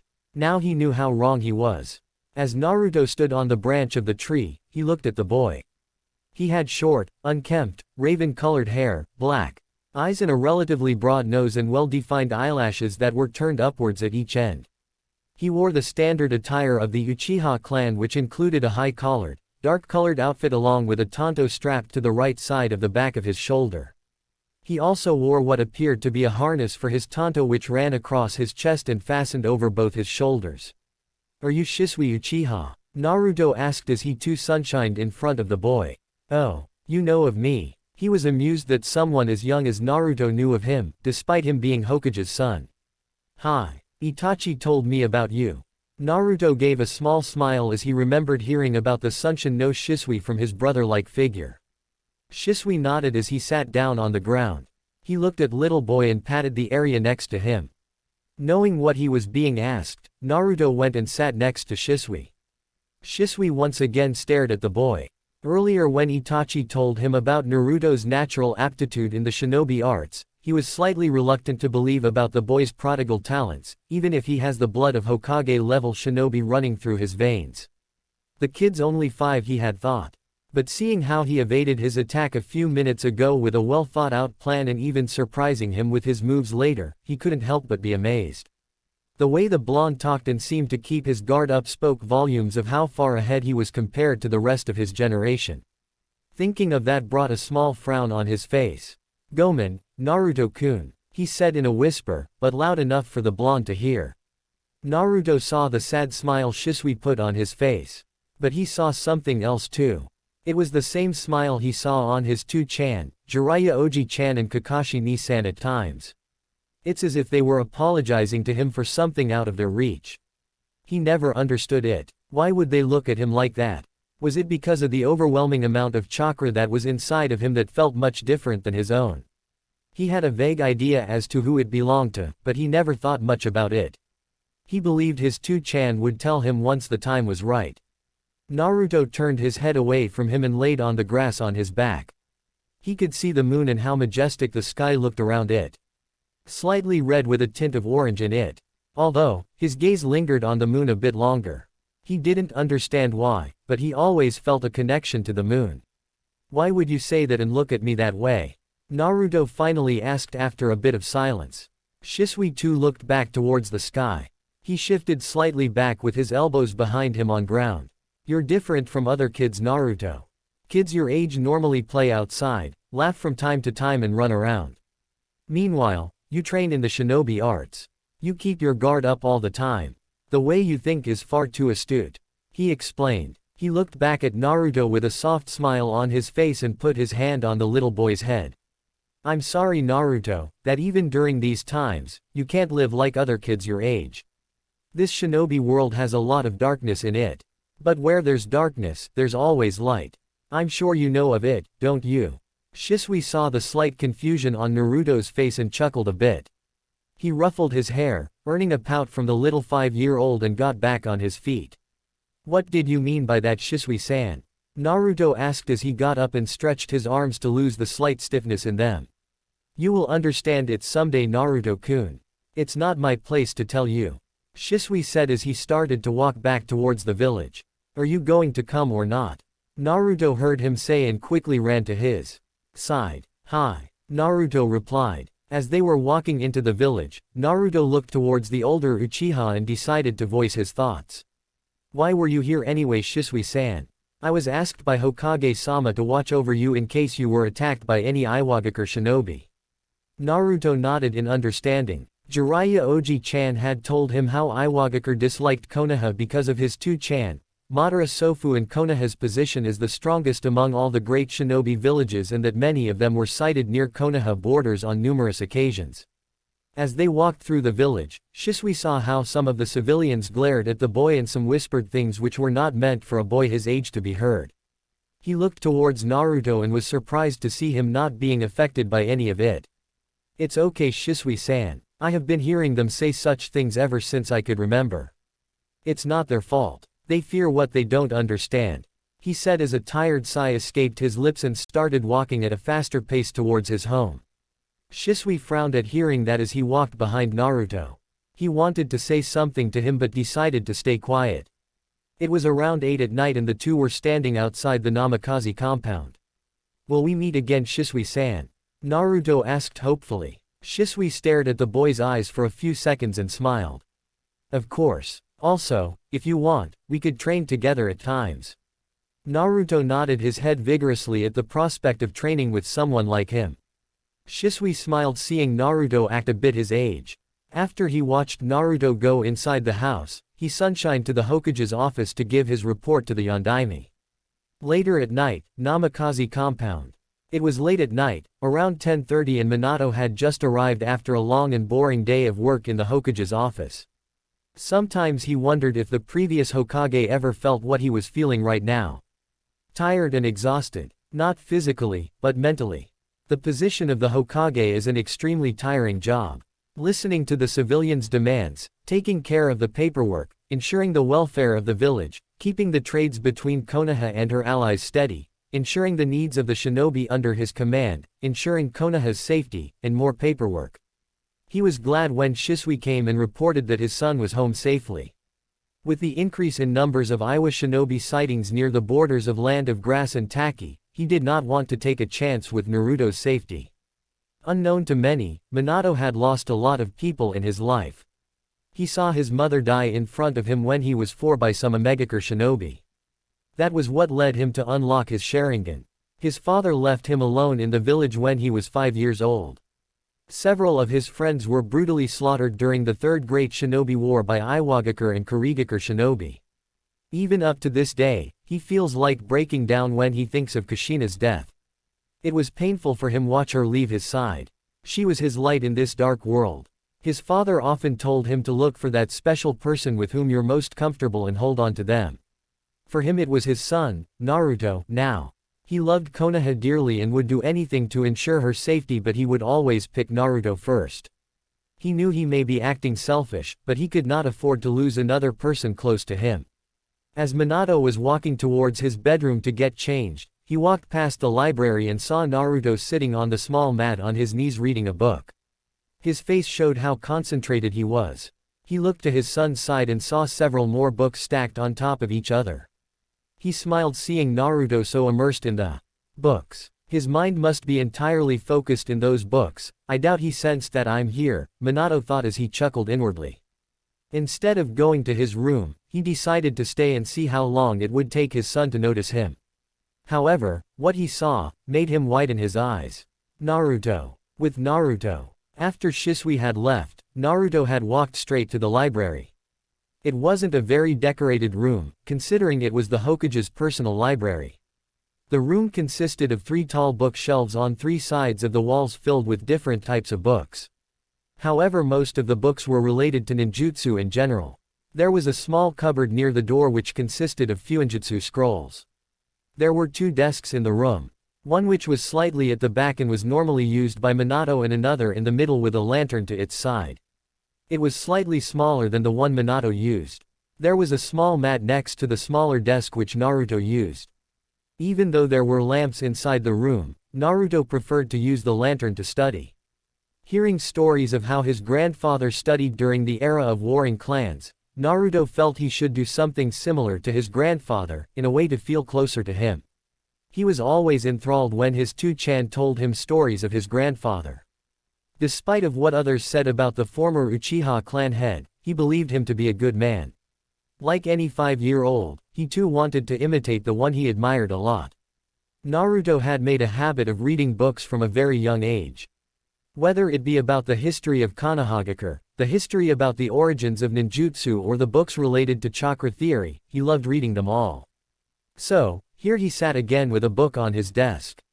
Elemental Chakra and Hand Signs, read the title of the book. He opened the book with a wide smile on his face and started to read the first page. As he read the book, he learnt about the different types of chakra nature. Them being Kaden, fire, Futon, wind, Suiden, water, Doden, earth, Raiden, lightning, and how each nature type is stronger than one and weaker than another. He learnt about 12 hand signs that are used to infuse chakra inside one's body to use jutsus Tori, bird, Yu, I, boar, Hai, Inu, dog, Shu, Tatsu, dragon, Shayan, Ushi, ox, Cho, Tora, tiger, Yin, Mi, snake, Si, Ne, rat, Z, Uma, horse, Wu, Suru, monkey, Shen, Yu, hare, Mao, and Hitsuji, ram, Wei, and the applications of each hand sign when performing elemental ninjutsu. The Tori hand sign is commonly associated with release of Futon chakra. The Inu hand sign commonly associated with release of Suiden-natured chakra. The Tora hand sign commonly associated with release of Kaden and Doden-natured chakra, and the release of Raiden-natured chakra is commonly associated with the Mi hand sign. The Mi hand sign can also be associated with the usage of Doden-natured chakra. He briefly wondered who it was that invented hand signs and decided to ask his two-chan later about it. He was so enthralled and focused on what he was reading he did not even notice the clock ticking or the fact that his two-chan stood outside the door watching him read. Or that's how he made it seem like. As Naruto finished reading the book, he had an idea in his mind he wanted to try out. He knew that his chakra control was extremely advanced, better than almost everyone in the village. Minato, Jiraiya and Kakashi probably the only ones who came close to him in that aspect. His two-chan and Jiraiya Oji-chan even went as far as to tell him it could only be matched by Tsunade Senju. For the past year, he was made to work on several different chakra control exercises to get him familiarized with them. Some of the medical ninja working in the hospital, who were close friends with Kushina, were quite fond of the little blonde and even taught him the theories and practical applications of slightly advanced medical ninjutsu, seeing his advanced chakra control. Apart from those, he was made to focus on taijutsu and the handling of weapons such as shuriken and kunai. Although it took some time to get his aim correct in throwing the shuriken and kunai, Naruto could now throw them with pinpoint accuracy after a few months of practice. Unknown to Minato, Naruto knew he was standing outside. Over the past year, his sensing abilities had increased dramatically. He could visualize the entirety of Konoha in his mind now if he wanted to. Knowing his two-chan was watching him intently, he wanted to surprise him with what he had in his mind. Naruto sat in a meditative position with his eyes closed. He calmed his breathing and inhaled and exhaled at an even pace, letting the stray thoughts exit his mind. This was one of the most effective way to get one's chakra to flow in a desired way inside one's body. He then put his hands in the seal for meditation.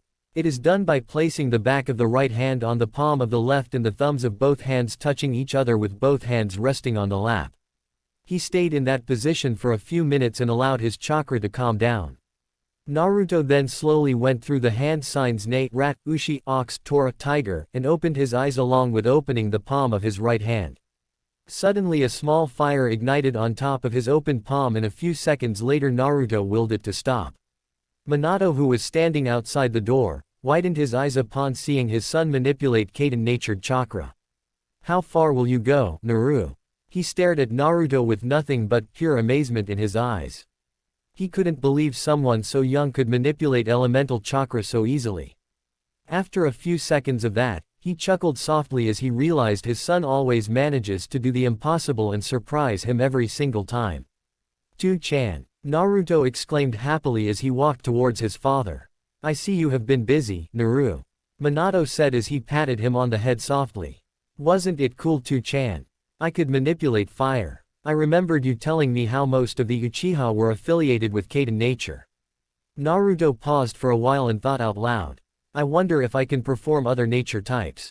Naruto replied as he got into his thinking pose. Minato laughed lightly watching his son. "Why don't we find out about it tomorrow, eh? It's getting late and you should sleep now. Remember what I told you, you have to rest your body properly as well as your mind." Hi, Two-chan," Naruto said as he ran to his bedroom. Next day, Namikaze compound.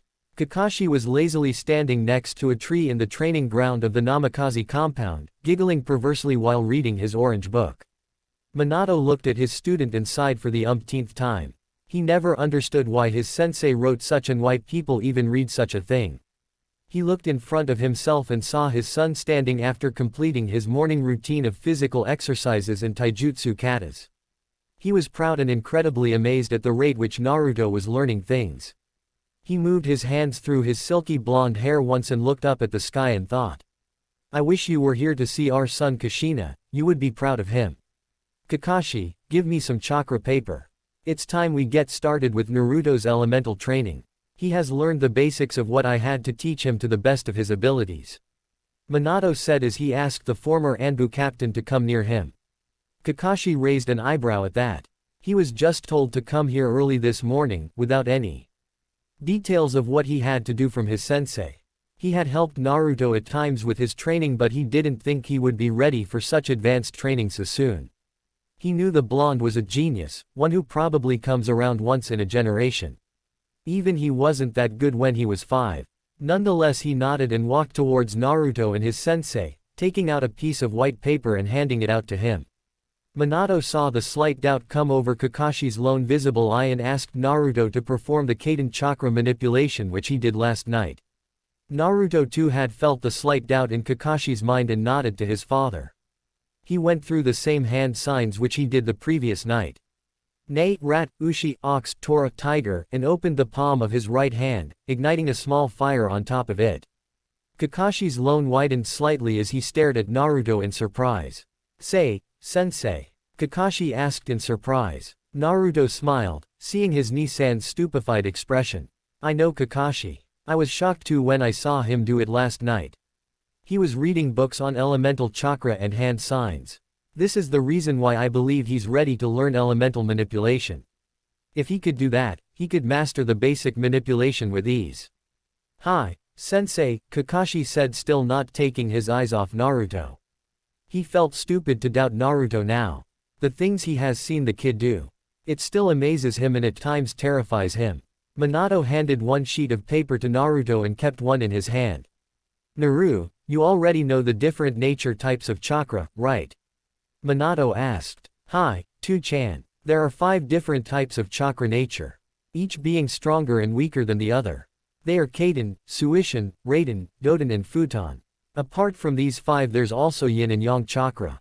Yin chakra is the spiritual energy of a person and the Yang chakra is the physical energy of the person. Naruto explained briefly. That is correct, Naru. Now, every person having chakra has either 1 or 2 chakra natures which are their primary natures.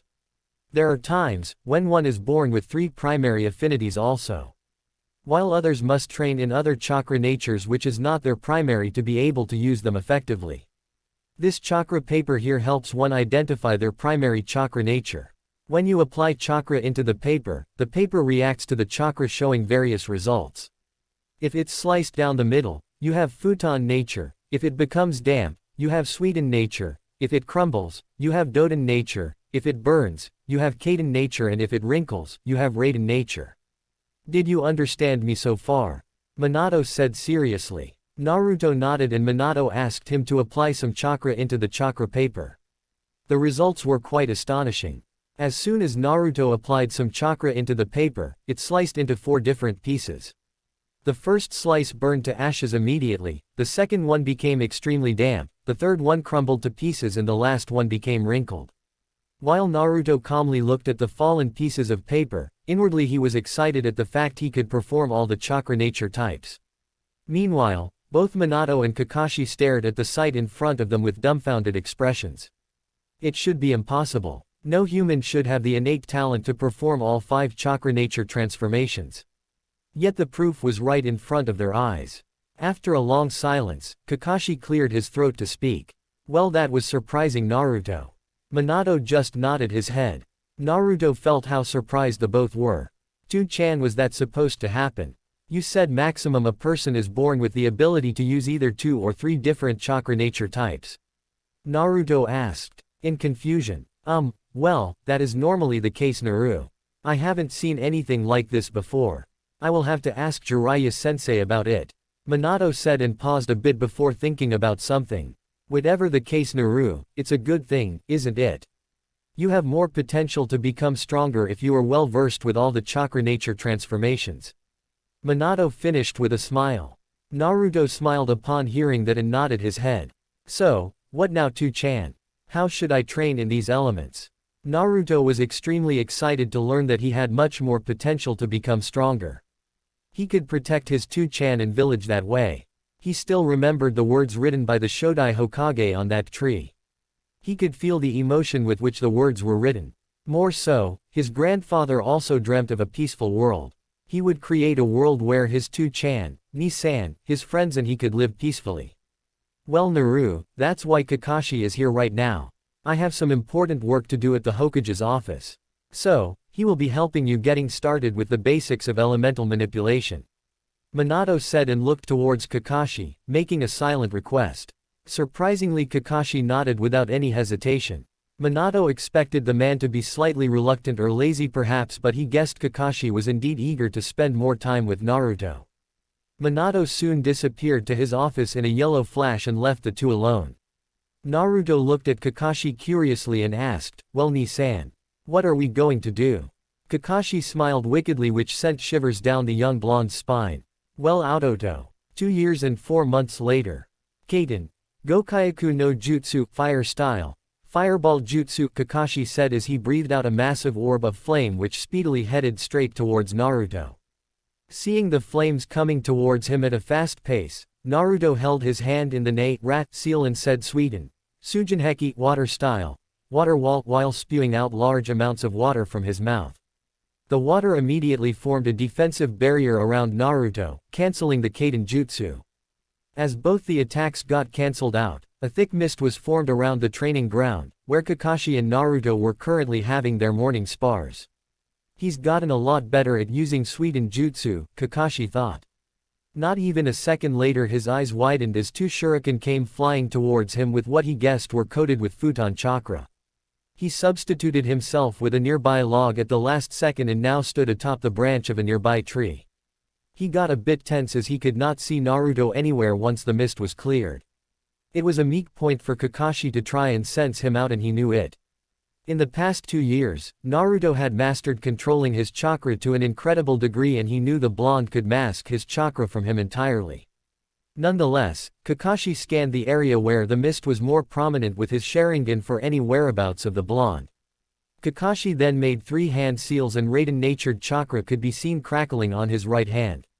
The sounds of birds chirping could be heard in the entire training ground. He jumped out from the tree and smashed his hand into the ground with excessive force. Chidori. For a few seconds the ground crackled with electricity, and then a large explosion took place. A large crater formed within the training ground as 3 Narutos could be seen standing in between all the rubble, suggesting that Naruto had used Doten, Mogaragakure no Jutsu, allowing him to hide underground like a mole. Kakashi smirked at Naruto, having found his location with ease. 2 Narutos jumped at Kakashi quickly, while the third one jumped away to a safe spot. Seeing the 2 Naruto come towards him, which he now knew were Kage Bunshins, he immediately made a Kage Bunshin of his own and jumped back. The first Naruto clone aimed a punch at Kakashi clone's chest, but it ducked under the punch and tried to give the first Naruto clone a kick. He was blocked this time by the second Naruto clone, who was holding his legs. The first Naruto clone jumped in the air aiming to give a roundhouse kick to the Kakashi clone, when he smirked. Before the clones could realize what was happening, the Kakashi clone burst into lightning and electrocuted both of Naruto's clones, dispelling them too in the process. This was a variation of Kage Bunshin which was made by Kakashi himself. He had named it Raiden Kage Bunshin, Lightning Shadow Clone.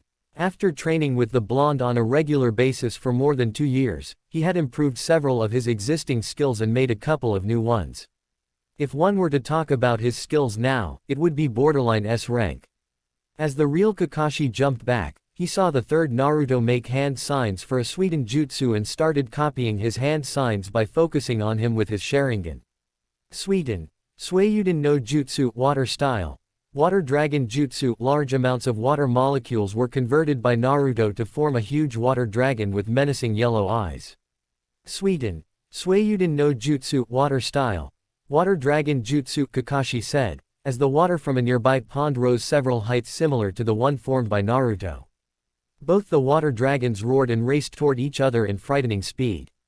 The 2 water dragons collided with each other and flooded a part of the training ground with water. With practiced ease, both Naruto and Kakashi stood atop the water, focusing the chakra to the sole of their shoes. Kakashi was slightly out of breath due to the high amounts of chakra he had been using today. Even though his chakra reserves had increased a lot in the last couple of years, his constantly active Sharingan always had a drain on him, and hence he tired easily in drawn-out battles. He looked towards Naruto and saw him smirk. He was confused about Naruto's reaction until he saw him mouth those words, making his eyes widen. Bunshin Daibukua, Great Clone Explosion. As the clone exploded, all the water in the area got splashed around everywhere and another large crater was formed. As the water was falling from the sky along with all the rock debris, it hid the ground temporarily. Naruto, who was hanged as a rock on the far edge of the training ground, undid the henge and sensed Kakashi using the familiar Sunshin no Jutsu. He sensed his location in less than a second and just disappeared from his spot without any indication that he was there. There was no swirl of leaves or a cloud of smoke. He simply vanished. Naruto was extremely glad that Shisui helped him improve on this technique. Unlike most, who believe Sunshin no Jutsu to be only useful for transportation, Naruto integrated the technique well into his style of fighting. Of course, it had to be a clone, thought the copy ninja. Kakashi had narrowly managed to Sunshin out of the area on top of a tree at the edge of the training ground. As soon as he arrived there, a second later he felt the touch of cold metal touching his neck. He looked back to see Naruto standing behind him, a kunai placed at his neck. "You lose, Kakashi ni-san," Naruto said while smirking. "Well, you got me again," he said with on his eye smiles. He pulled his headband down to cover his Sharingan and then both sunshined inside the living room of the house.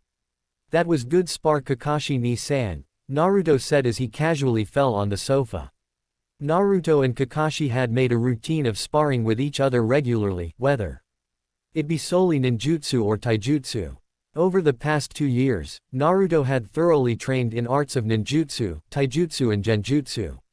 Although Naruto was extremely proficient in using all chakra natures, he felt more comfortable with Suiten, Kaden and Futon.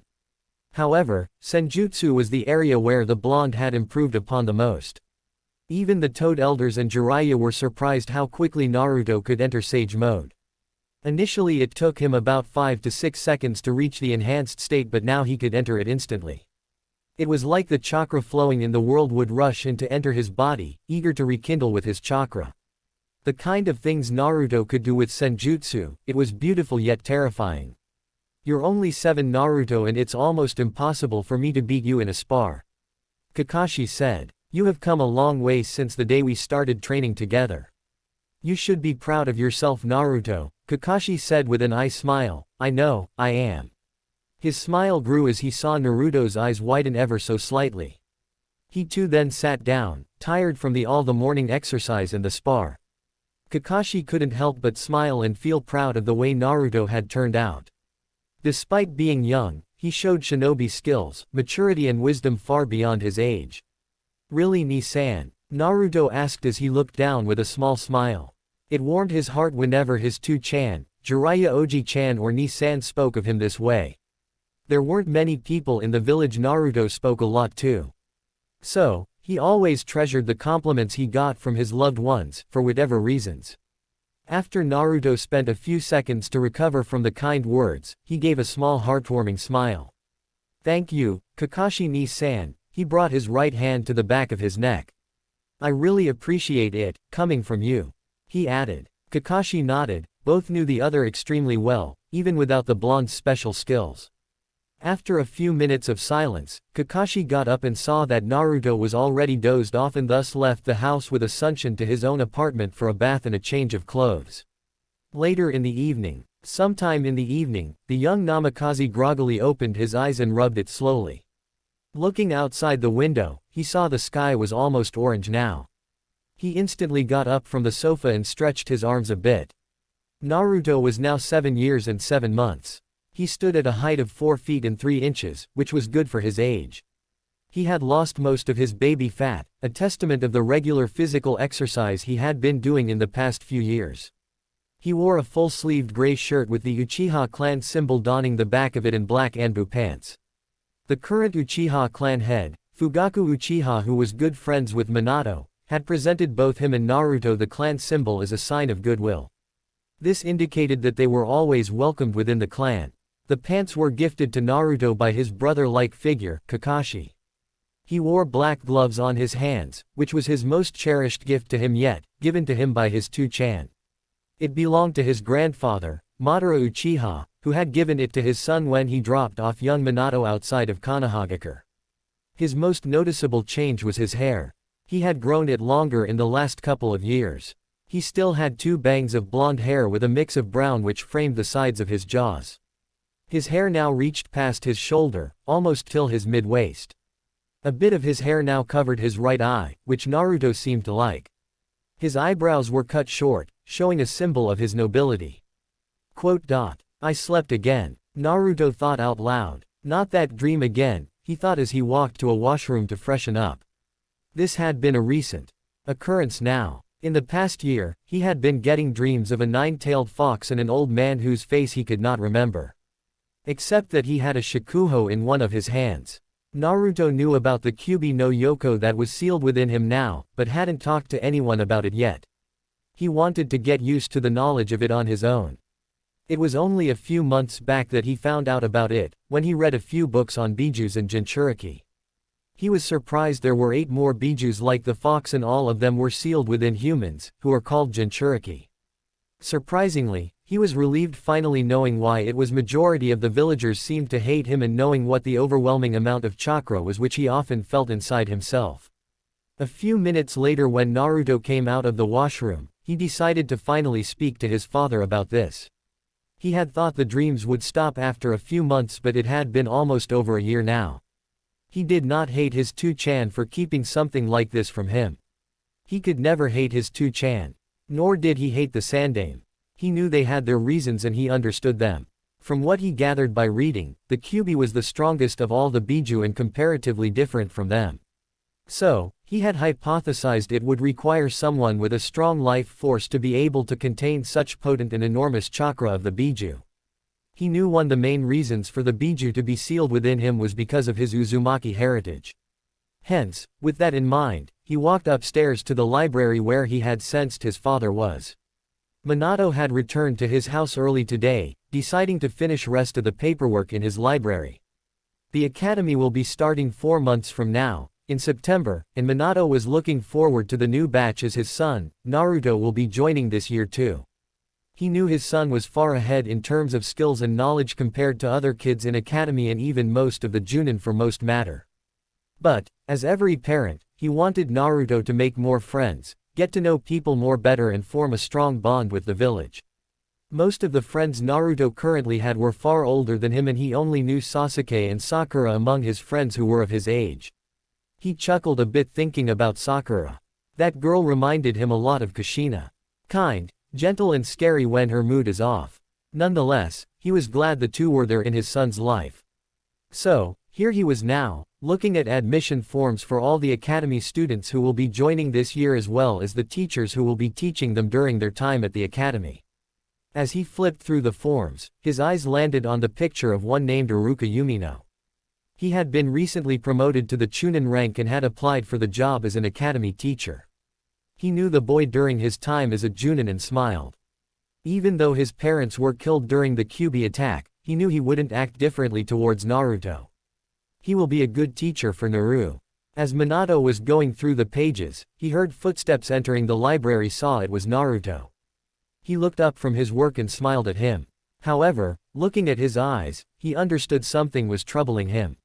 "What is it, Naru? Anything happened?" he asked gently. Naruto fidgeted his feet a bit and seemed a bit uncomfortable to speak about the subject he had in mind, but decided to come out with it anyway.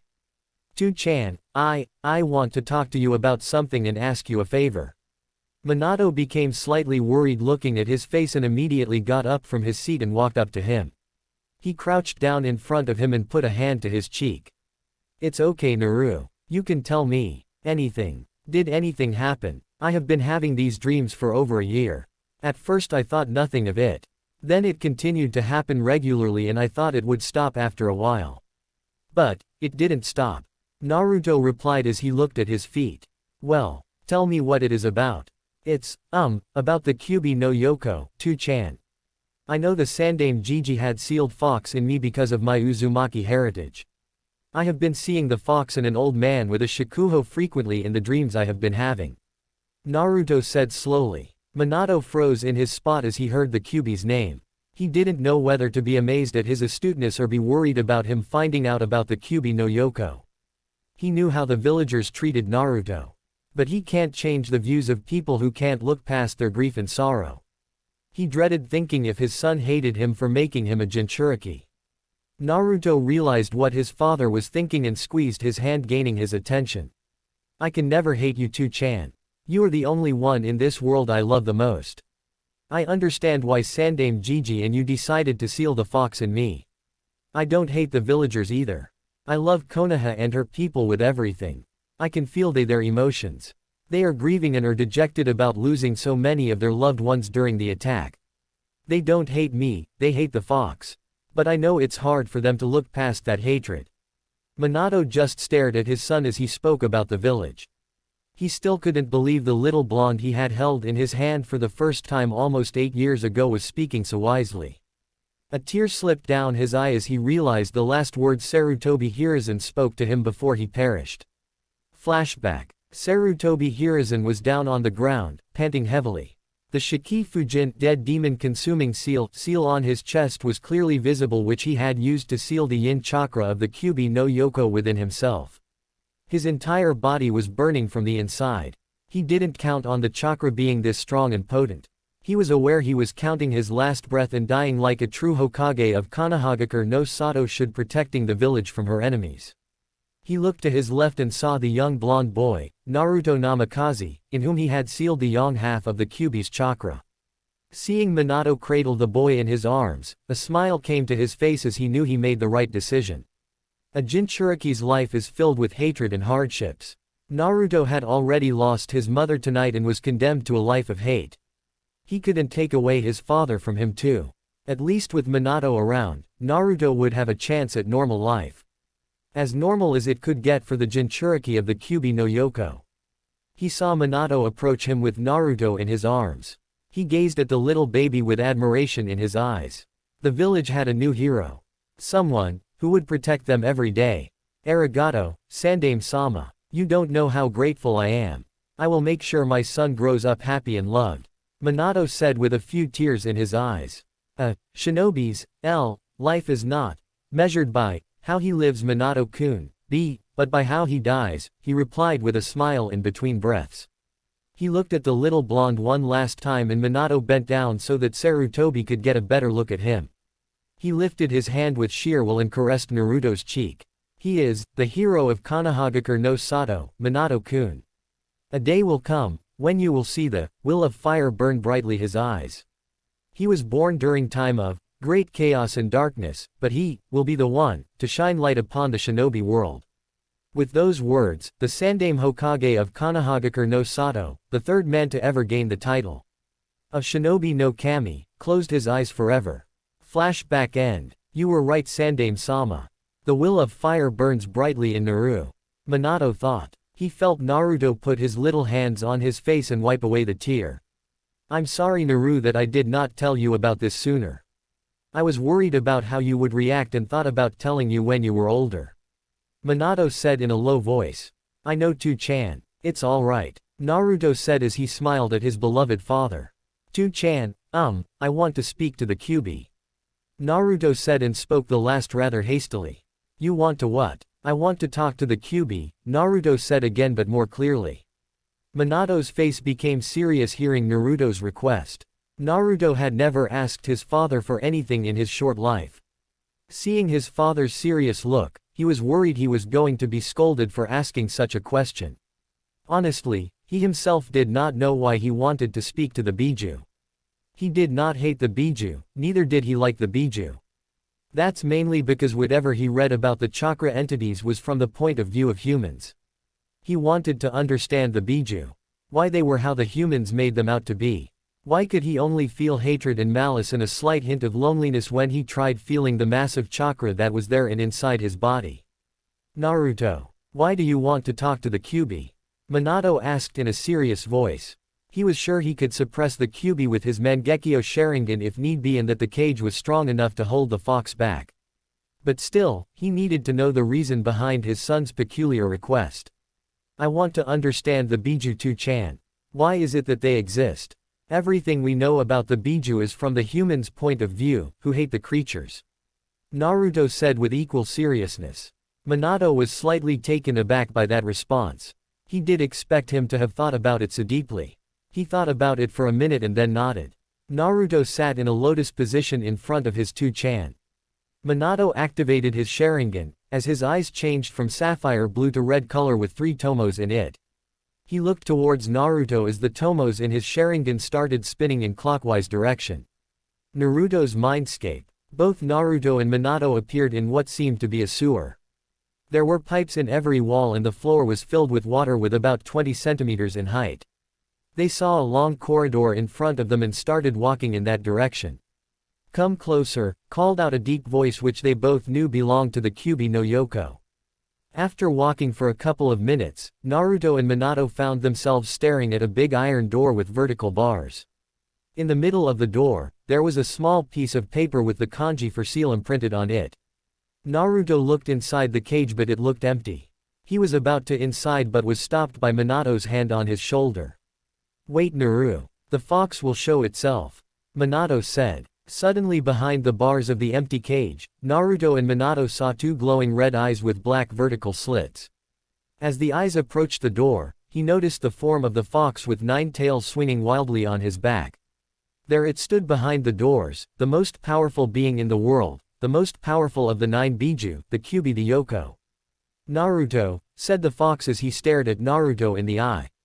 For a few minutes the Kyuubi and Naruto just gazed at each other in the eyes.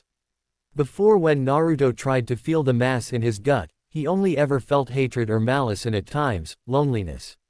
Now standing so close to the Biju, he seemed almost calm. Naruto smiled. His senjutsu chakra was soothing and relaxing the Kyuubi. Whatever the case, Naruto was aware that the Kyuubi could also feel him, like he too had the ability to read emotions. It had been over 5 minutes and the Kyuubi and Naruto were still gazing into each other's eyes. It was like they were intently watching each other's soul. Naruto saw something in the fox's eyes that made his eyes widen. They both were the same. They both were hated and scorned by the villagers. They both were considered demons. They both knew the meaning of loneliness. Knew the meaning of hatred. They both were forced upon each other and they were both the definition of strong. They were the same, in more ways than one. Naruto understood the Biju now. He was misunderstood. He was lonely. And it was because humans feared his power, that they hated him. Naruto stood proud and tall in front of the great Kyuubi no Yoko and gave him a smile and nod of his head, which was replicated by the Kyuubi himself. It is said, that when two people can feel each other's emotion, they don't need words to express themselves. Because when you can feel each other at such an intimate level, you cannot help but love them. Meanwhile, Minato stood beside Naruto and intently watched the interaction between Naruto and the Kyuubi. He knew his son had the innate ability to feel one's emotion. Yet he did not understand what it was Naruto was trying to achieve here. His eyes widened when he saw his son nod his head to the fox and the fox returning the gesture with a smile of his own pointed canines. "I'm sorry for what has happened to you," Naruto said after the long silence, surprising Minato even further. "I know," replied the fox still looking at the tiny form of Naruto. Naruto raised his right hand and formed it into a fist and outstretched it towards the Kyuubi. Naru. Minato was about to stop his son when he stopped dead in his tracks at the scene in front of him. Never in his life had he seen such a thing in front of him. A 7-year-old boy befriending the greatest Biju in the world. And so, the Kyuubi too bumped his fists with Naruto. From there, they were linked. They both knew everything about each other. Their origins, their life, their thoughts, their darkness and more importantly, they knew they could trust each other with their lives. Naruto now knew about the Rakudo Sennin, Hagoromo Otsutsuki. He knew about his two sons Indra Otsutsuki and Ashura Otsutsuki. The reasons behind why this shinobi world headed into this war-torn state. The reason why he felt he was different than other people. He now knew who he was as he looked at the sun and moon mark on the palms of his right and left hand. But most important of all, he knew the type of person his mother was. "I will save you one day, Kurama." Naruto gave one of the most beautiful smiles Minato had ever seen. "Naru." Minato called out to him hesitantly. A few seconds later, Naruto turned to his father. "Yes, Tu-chan. What happened just now?" he asked a bit warily. It was weird for him to watch the Kyuubi smile. Naruto chuckled seeing his father's reaction. It must have been awfully weird for him, he mused. He turned back to Kurama and asked, "Kurama, can you show my Tu-chan everything you showed me just now?" The fox got up on his legs with his 9 tails swinging wildly behind him and lowered his head to Minato's eye level. "Madara's son," Kurama growled. Minato's sweat dropped at that reply. "Hey, he's my grandfather, okay?" Naruto replied childishly with a mock glare. His grandfather and Tu-chan were his idols. He would never take anyone bad-mouthing them. "Fine, whatever," Kurama said and outstretched his fist towards Minato. Minato looked towards Naruto questioningly, unsure of what to do. "It's alright Tu-chan. Bump fists with him and you will know what I'm talking about." Deciding to trust his son, Minato bumped his fist with the Kyuubi's. Once they had broken contact, he stayed quiet for a while. He knew everything now. His origins. The unaltered history of the shinobi world. He turned his gaze towards his son and once again just stared at him with disbelief in his eyes. Something which he had been doing a lot in the past few years. He wondered if there was anything that Naruto couldn't do. It was just too overwhelming. Yet, it made sense. He closed his eyes and folded his arms over his chest. A trait he seemed share with his son when he was in deep thought. He went through everything and rearranged all the information he already knew with what he had learned recently.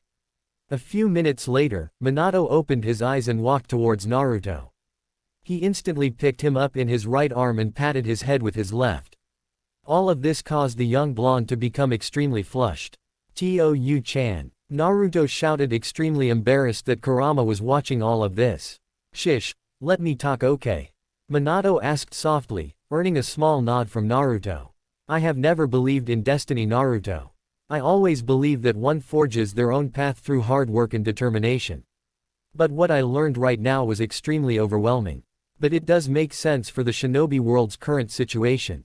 I have always thought of you to be special. But that's every parent's duty, nay. Minato started. Like every parent, it is my duty to believe in you. To guide you in your dark times and stand alongside you when in the light. So, it doesn't matter whether you are the child of prophecy or the fact that we both are descendants of the Rakuto Sennin. You are Naruto Namikaze, son of Kushina Uzumaki and Minato Namikaze. That's what you'll always be to me. I will always believe in you, Naru. Minato finished as he kissed his son on the forehead. Naruto could feel the love his two-chan had for him. It made him feel so warm to be in his embrace. It made him feel safe.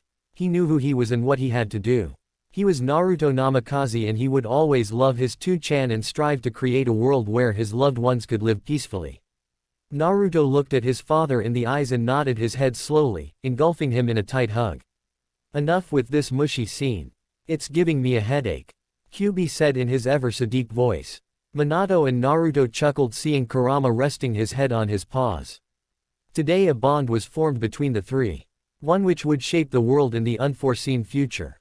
5 days later, Konohagakure no Sato. Naruto was casually sitting at the edge of a lake on the west side of the village. He usually came over to train when Kakashi and Minato were busy with their work. Today, however, he decided to just rest and enjoy the lax time. It was late evening now and the sky was very clear tonight. He was lying down on the grass with his legs hanging a few inches above the water surface. He was told he would joining the academy soon in the coming months and he was extremely excited on the prospect of making new friends. He wondered if Sakura would be joining too. I should ask her soon. He thought offhandedly. He closed his eyes and felt the different emotions flowing in the village. It was among his favorite things to do. He felt most of the people were quite happy. Some were sad for reasons he did not understand. While some were, he had learned a thing or two about such things from Kakashi. Watching him read those orange books every time had piqued his interest. So, one day he managed to a book from him without letting him know and read it. It's suffice to say, he was scarred that day for life.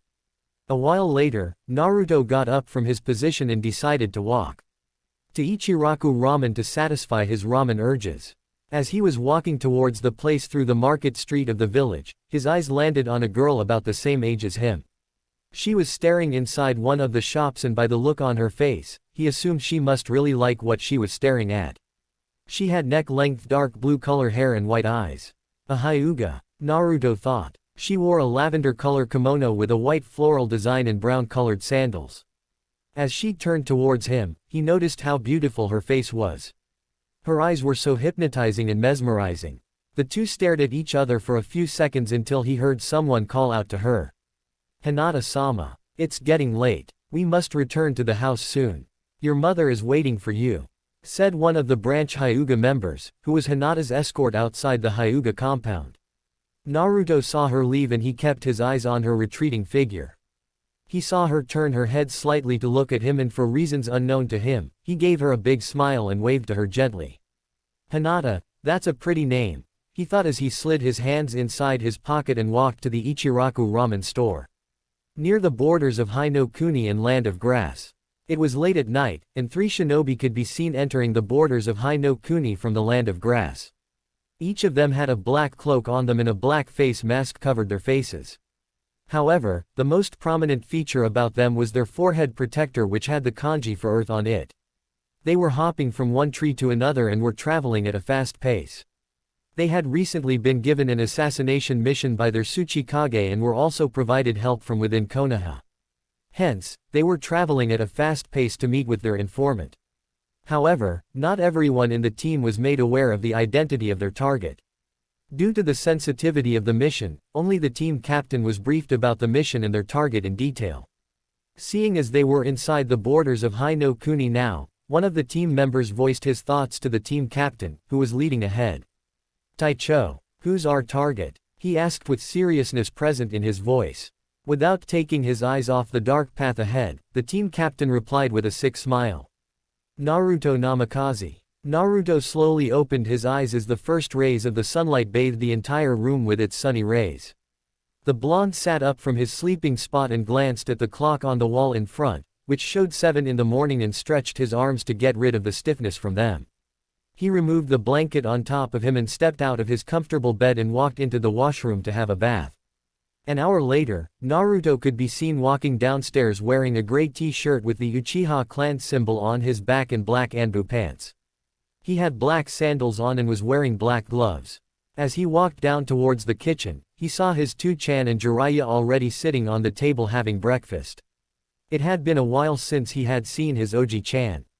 Even though Jiraiya was not an active shinobi of Konoha anymore, his job was far too important for him to be staying within the village. The last 2 years had made Naruto see Jiraiya in a different light. The old man had helped Naruto grow immensely in various aspects. He may be a super pervert, but the man was an experienced, wise and a strong shinobi. Incredibly strong. He still shivered thinking of how much his body hurt after all those taijutsu exercises with him. There were times when he would return home with various scrapes and bruises all over his body. If not for his potent chakra which provided him advanced healing powers, he doubted he could have continued that sort of brutal physical training with the Sannin given his age. His smile faded slightly as he remembered the promise he made to himself a while back when he overheard Jiraiya and Fukasaku talk. Flashback 1 year ago. For the last couple of months, Naruto and Jiraiya had worked intensively on their ability to harness Senjutsu chakra. Jiraiya often took Naruto to Mount Myoboku so they both could train together and to indulge the boy in various aspects which comes under Senjutsu. Earlier, Jiraiya required the help of the 2 great sages of Mount Myoboku, Fukasaku-sama and Shima-sama, to enter sage mode, while Naruto could enter the enhanced state all on his own. This attribute of Naruto baffled Jiraiya and even the great Toad sages greatly. In all their time, they had never come across anyone who was so closely connected or compatible with nature chakra. Naruto was able to do things which a normal 6-year child should not be able to do. The little blonde boy could understand all the techniques taught to him on his first try without much explanation. Despite his small body, he could defeat Anbu-level shinobi in taijutsu alone when he enhanced his muscles with Senjutsu chakra, and could sometimes go toe-to-toe with Minato or Jiraiya when he's using sage mode. His abnormally amazing chakra control was another aspect which should not have been possible for Naruto. Such a level of precision was something only Tsunade Senju possessed. That alone raised a lot of questions in Jiraiya's mind. For a long time, he had thought Minato to be the child of prophecy. But watching Naruto grow made him question his speculations. The rate at which Naruto was progressing also terrified him. He was an Uchiha after all. Jiraiya still hadn't forgotten the look in Minato's eyes when he butchered those Iwagakure shinobi. He knew by the time that Naruto grew past the age of 15 or even 12 for that matter, his powers would be comparable to even gods. That thought alone sent shivers down his spine at times. What were the boy's limits? Did he have any? Eventually, it began to make more and more sense to him. Naruto was incredibly mature for his age.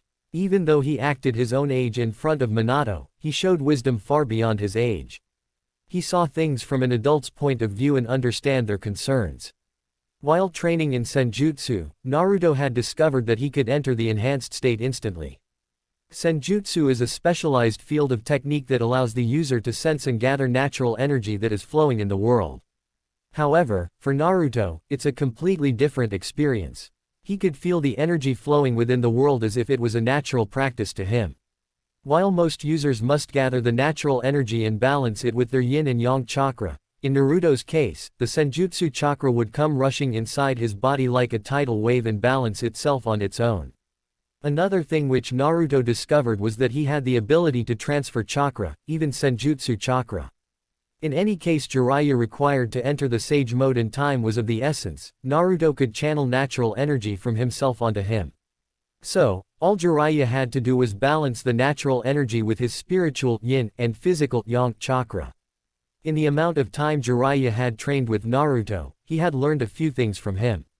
He reduced the time it took him to enter sage mode and no longer required Fukasaku and Shima to assist him. Currently, a 6-year-old Naruto was standing beside Jiraiya in the gardens of the Namikaze compound. Well, what are you waiting for? Summon Gamakichi and tell him to ask Fukusaku-sensei to reverse summon us. Jiraiya said. Hi Jiraiya-sensei. Naruto replied, which earned a smile from the Toad Sanin. That was another thing which the blonde had started calling him during their training sessions. Apart from his father, Jiraiya was the only one who could understand Naruto completely. He thought it was probably because they were the only 3 people who could utilize senjutsu in the elemental nations currently. Naruto bit his left thumb, drawing a bit of blood, and went through a couple of hand signs and slammed his left hand on the ground saying, Kuchio's no jutsu. Suddenly there was a cloud of smoke and there appeared to be a small toad. It was a young orange toad with purple markings around his eyes, mouth and stomach. The toad was small enough to fit on top of Naruto's head. Gamakichi. Naruto yelled as he picked up the toad in his hands and put him on top of his head. Gamakichi shifted a bit to get comfortable in his spot and bumped fists with Naruto as a show of their friendship. The two had known each other since Naruto was 4 years old and had become friends immediately. Yo, Naruto. What's up? Why did you call me? Gamakichi asked. Kichi, could you ask Fukusaku-sensei and Shima-sama to reverse summon us to Mount Myoboku? We need to get some training done. Naruto replied. Sure bro. With that, Gamakichi disappeared in a cloud of smoke to the land of toads. Jiraiya and Naruto stood close to each other as they waited for the reverse summon technique to take place. After a few seconds, both were transported via reverse summoning to Mount Myoboku. Jiraiya and Naruto soon found themselves standing near a special portal that linked Mount Myoboku and Konohagakure. This was known as the distant body water or Enshinsui. This portal enables smaller toads to quickly travel between the 2 places without the use of the summoning technique. Combined with a toad that can perform the summoning jutsu, the toads can be summoned to aid Konohagakure in the event a living toad summoner isn't in Konoha at the time, or summon people to Mount Myoboku from Konoha. Naruto-chan. It's been a while since you have come to visit us. How have you been? Asked Fukusaku. He was a small green toad with white hair styled in somewhat of a mohawk, very thick eyebrows and a small goatee. He wears a simple brown-colored cape and has black pigmentation around his yellow eyes. His pupils are bar-shaped and are black in color. Fukusaku, often referred to as head, is an elder toad over 800 years old and a revered user of senjutsu. Naruto bowed his head in respect before the elder toad sage.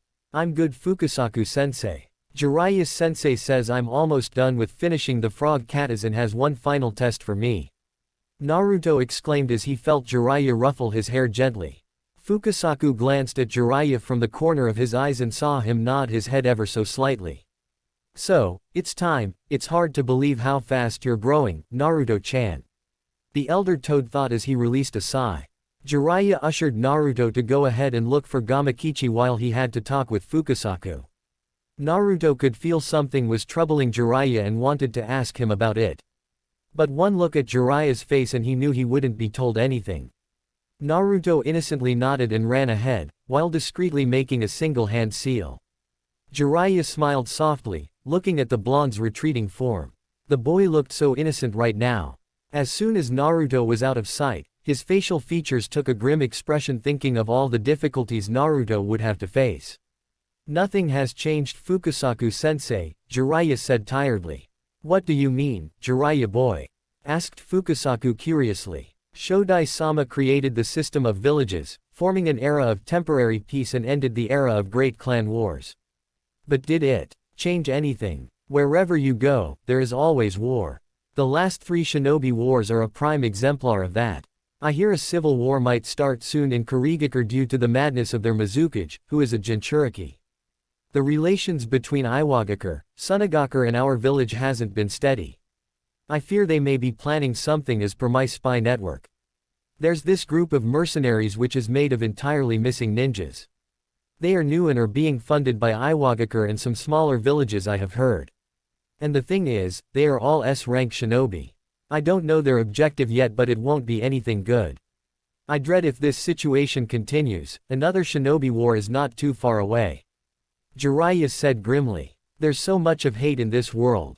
A shinobi of one village is ordered to kill the shinobi of another even during these times if they are from an enemy village. The shinobi don't even know each other and fight to kill the other because of the hate that has been festered since generations ago. And if the war does occur, young children will be sent to the front lines again. Sometimes I wonder if true peace is ever possible. Minato and I have lost so much fighting in the last 2 shinobi wars. I don't want Naruto to go through the same. Fukasaku stared at his longtime student with a solemn expression. He knew how much Jiraiya cared for Naruto, and to watch the young child train only for him to go through a war must be hard on the Sannin. He has a strong will, Jiraiya. Believe in him. He will grow up to be a man of unimaginable strength. Jiraiya and Fukasaku went ahead to the grassy fields to look for Naruto, completely missing a pair of violet eyes followed by the whole body that shimmered into existence at the side. Peace, a place where people don't hate each other. I will create a world where you can live happily. 2-chan, Jiraiya Oji-chan. He thought with a few tears rolling down his face. That day Naruto felt hate for the first time. Hate for those who made his 2-chan and Oji-chan suffer.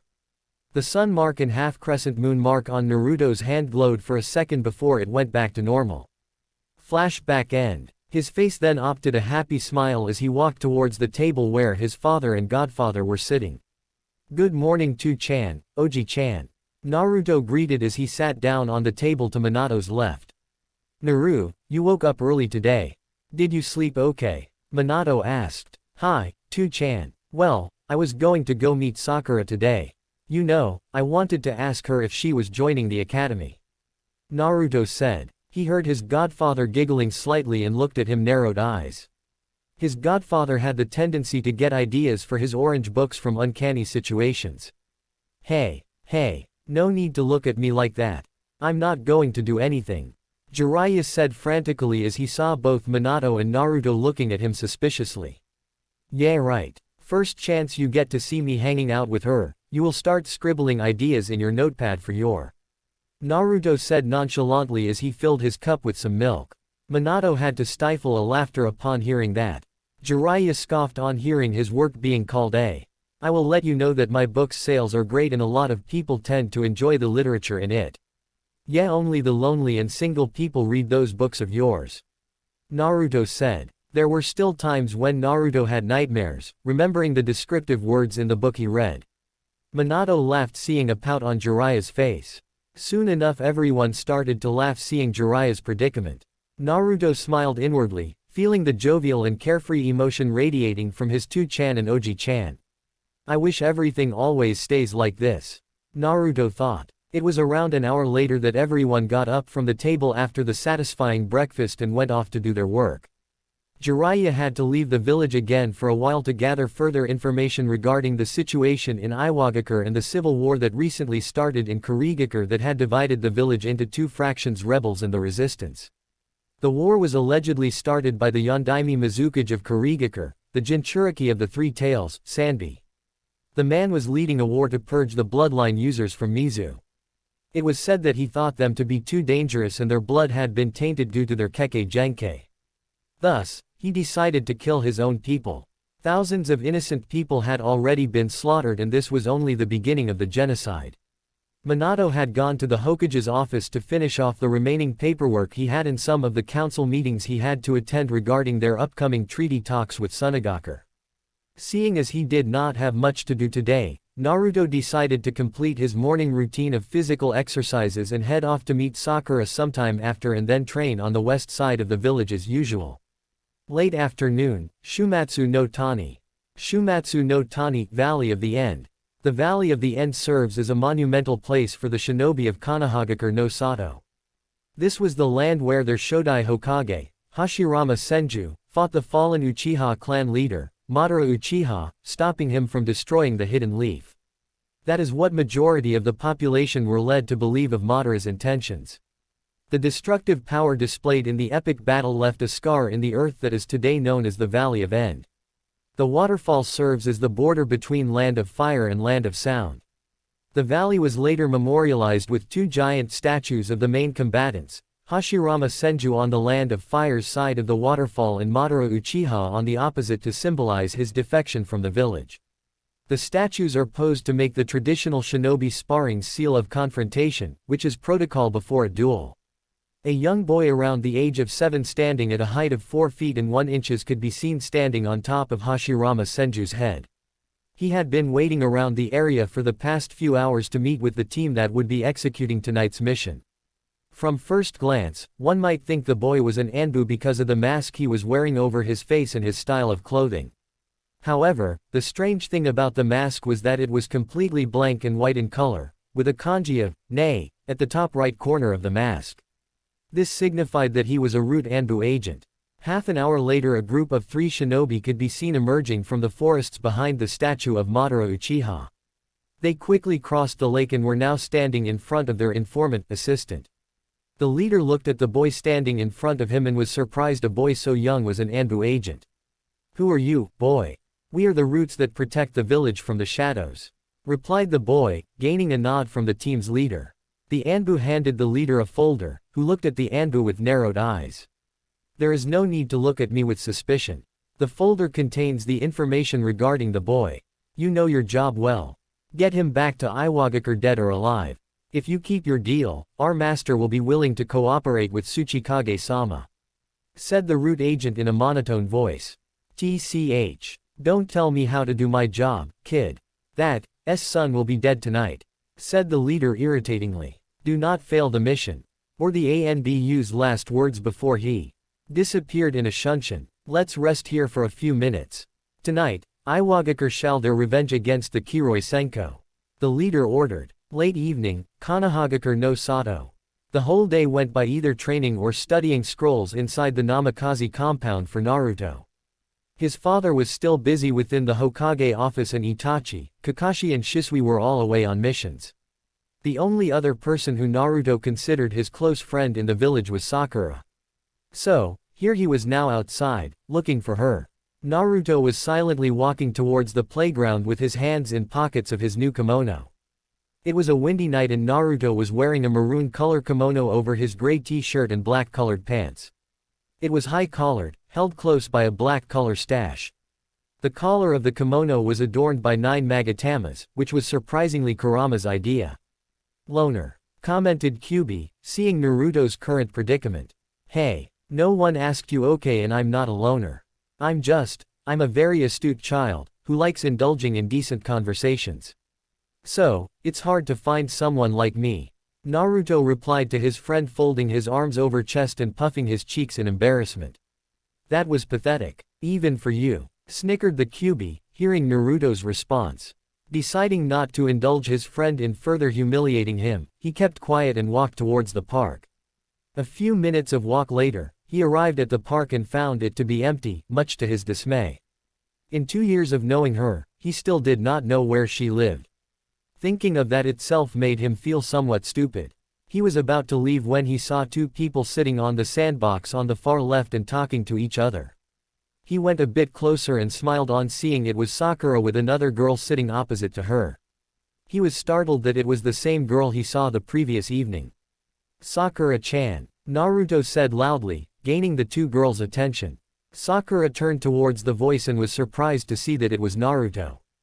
Her cheeks reddened a bit, but went back to their original shade immediately. It had been a few months since she had last seen Naruto. She got up from her spot and stepped outside of the sandbox. "Naruto-kun, what are you doing here?" Sakura asked gently. Naruto stopped in front of her and was amazed at how much she had changed in the past few months. Her pink hair was now longer, which reached up to her mid-waist and had a dark pink-colored ribbon on her forehead.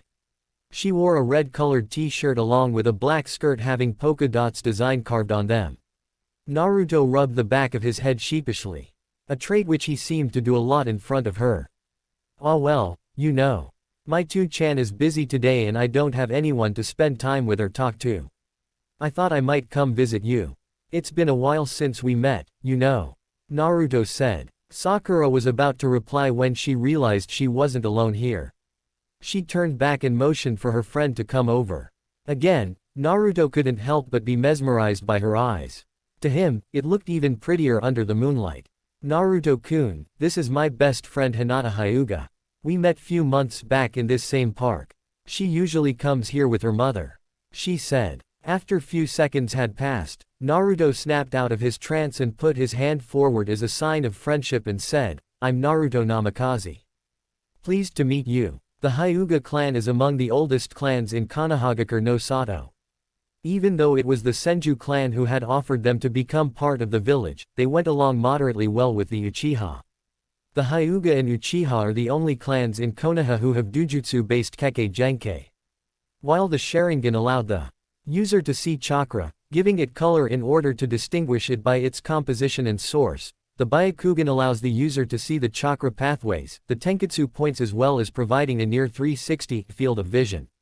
Hinata herself did not have many friends. Being part of the prestigious Hyuga clan demanded her to hold a certain air of nobility around herself. She was rarely allowed to go out, and there were only few occasions when her mother took her out to the park for a walk. After her sister, Hanabi, was born 2 years earlier, her parents had become extremely busy in taking care of the little baby. Although they never secluded Hinata and loved her immensely, Hinata often felt alone due to the lack of friends. She had been trained in the arts of the Hyuga clan taijutsu katas since the age of 5. Hiyashi couldn't have been any prouder, seeing his firstborn having such aptitude for the Juken. Many within the clan described Hinata to have both Hiyashi's and Hitomi's features: Hiyashi's talent in taijutsu and her mother Hitomi's kind and gentle nature. Her training in the shinobi field and her status as the clan heiress often got in her way of making friends. That led to her being rather quiet when meeting new people. She knew who Naruto was. Who in the village didn't know of him?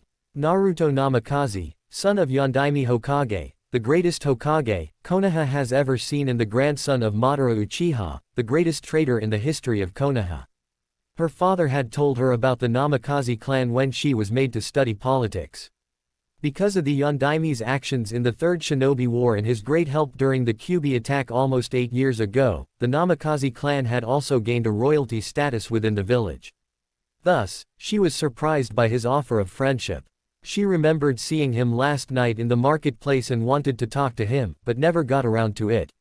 She stared into his eyes and saw the same warmth and kindness she remembered from last night, and it made her feel safe. Holding his hand gently, she replied with a kind smile, "Hello Naruto-kun. I'm Hinata. It's very nice to meet you." Sakura, who was watching the interaction from the side, was looking them with amusement. She knew both Hinata and Naruto belonged to major clans of the village and did not have many friends. She felt glad to have introduced these two. She softly nudged them both on the side. "Well, are you two going to be holding each other's hands all night?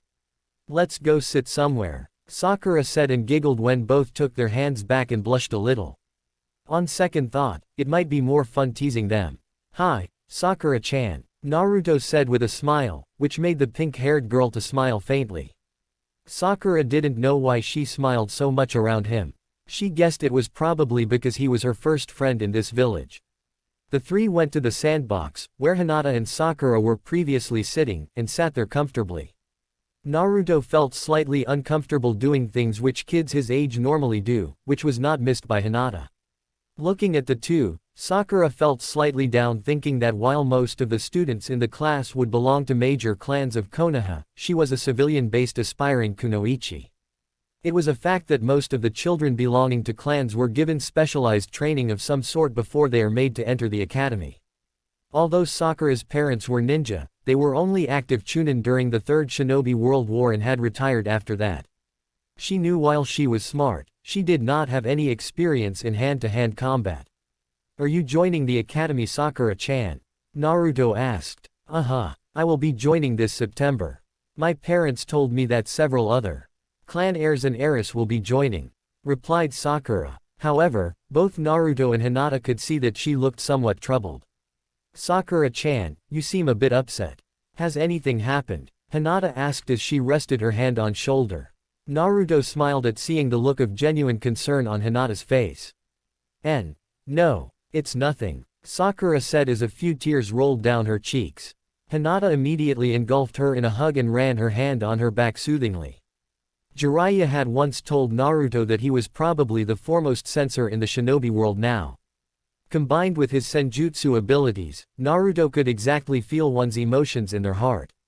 It was an extremely significant compliment made by someone who had witnessed the Nadaime Hokage in battle. Closing his eyes momentarily, Naruto focused his senses on the pink-haired girl and allowed the waves of emotions to enter his mind. Insecurity, timidity, approval of friends. Naruto understood the reasons behind her troubles. The girl did not believe in herself. She considered herself less important compared to others and did not think she could reach out to her dreams. He opened his eyes and frowned seeing her sad.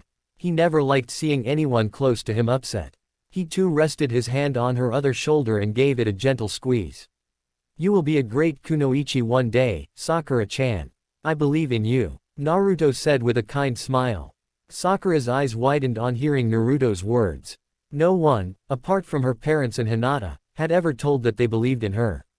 She shut her eyes and thanked the gods for giving her such caring and understanding friends. She saw Naruto gesturing her to come towards him with his left hand. As she moved closer to him, Naruto poked her on the forehead lightly and laughed when he saw her pout. Why do you always do that, Naruto-kun? Asked Sakura as she rubbed the spot. Because it's fun, Sakura-chan. He said simply. It wasn't anything paramount, neither was it said in a striking manner. Just the fact that he understood her and made her laugh was enough for her. Sakura wiped the tears off her face with her hands and sat down beside Hinata. She looked at her only two friends and smiled inwardly. I hope everything always stays like this. Hinata, who had now broken the hug from Sakura, sat in her place neatly. She saw the interaction between the two and wondered if she'll be ever close to anyone that way. Hinata-chan, you two will be joining academy, won't you? It would be fun if all of us are together. Meeting different people and making new friends. Won't it? Sakura asked cheerfully. Naruto and Hinata wondered how she had a complete change in behavior in a split second, but gave no further thoughts to it. Hi. I will be joining the Shinobi Academy this summer. My two sans been training me in our family taijutsu and making me do some physical exercises to better prepare me for the shinobi world. Hinata said politely. Before any one of them could continue their conversations, Naruto heard multiple shuriken coming towards them from their left and right side at a fast pace. Reacting quickly, he yelled at Hinata and Sakura to jump back immediately and he, himself, jumped a few meters back. Not even a few seconds later, the sandbox where they were previously sitting was bombarded with at least 18 or 20 shuriken from both directions. There was dust everywhere in the area, which blinded Naruto, Sakura and Hinata momentarily. As the dust started to clear in the next few seconds, two people jumped out of the ground from behind Sakura and Hinata and grabbed them by their hands and tied them with ninja wire. The two girls gave out a loud shout. But before they could scream any longer, their mouths were stuffed with cloth. Upon hearing the shout, Naruto immediately turned to look towards Sakura and froze on his spot. There were two identical shinobi behind each of them, holding a kunai to their throats.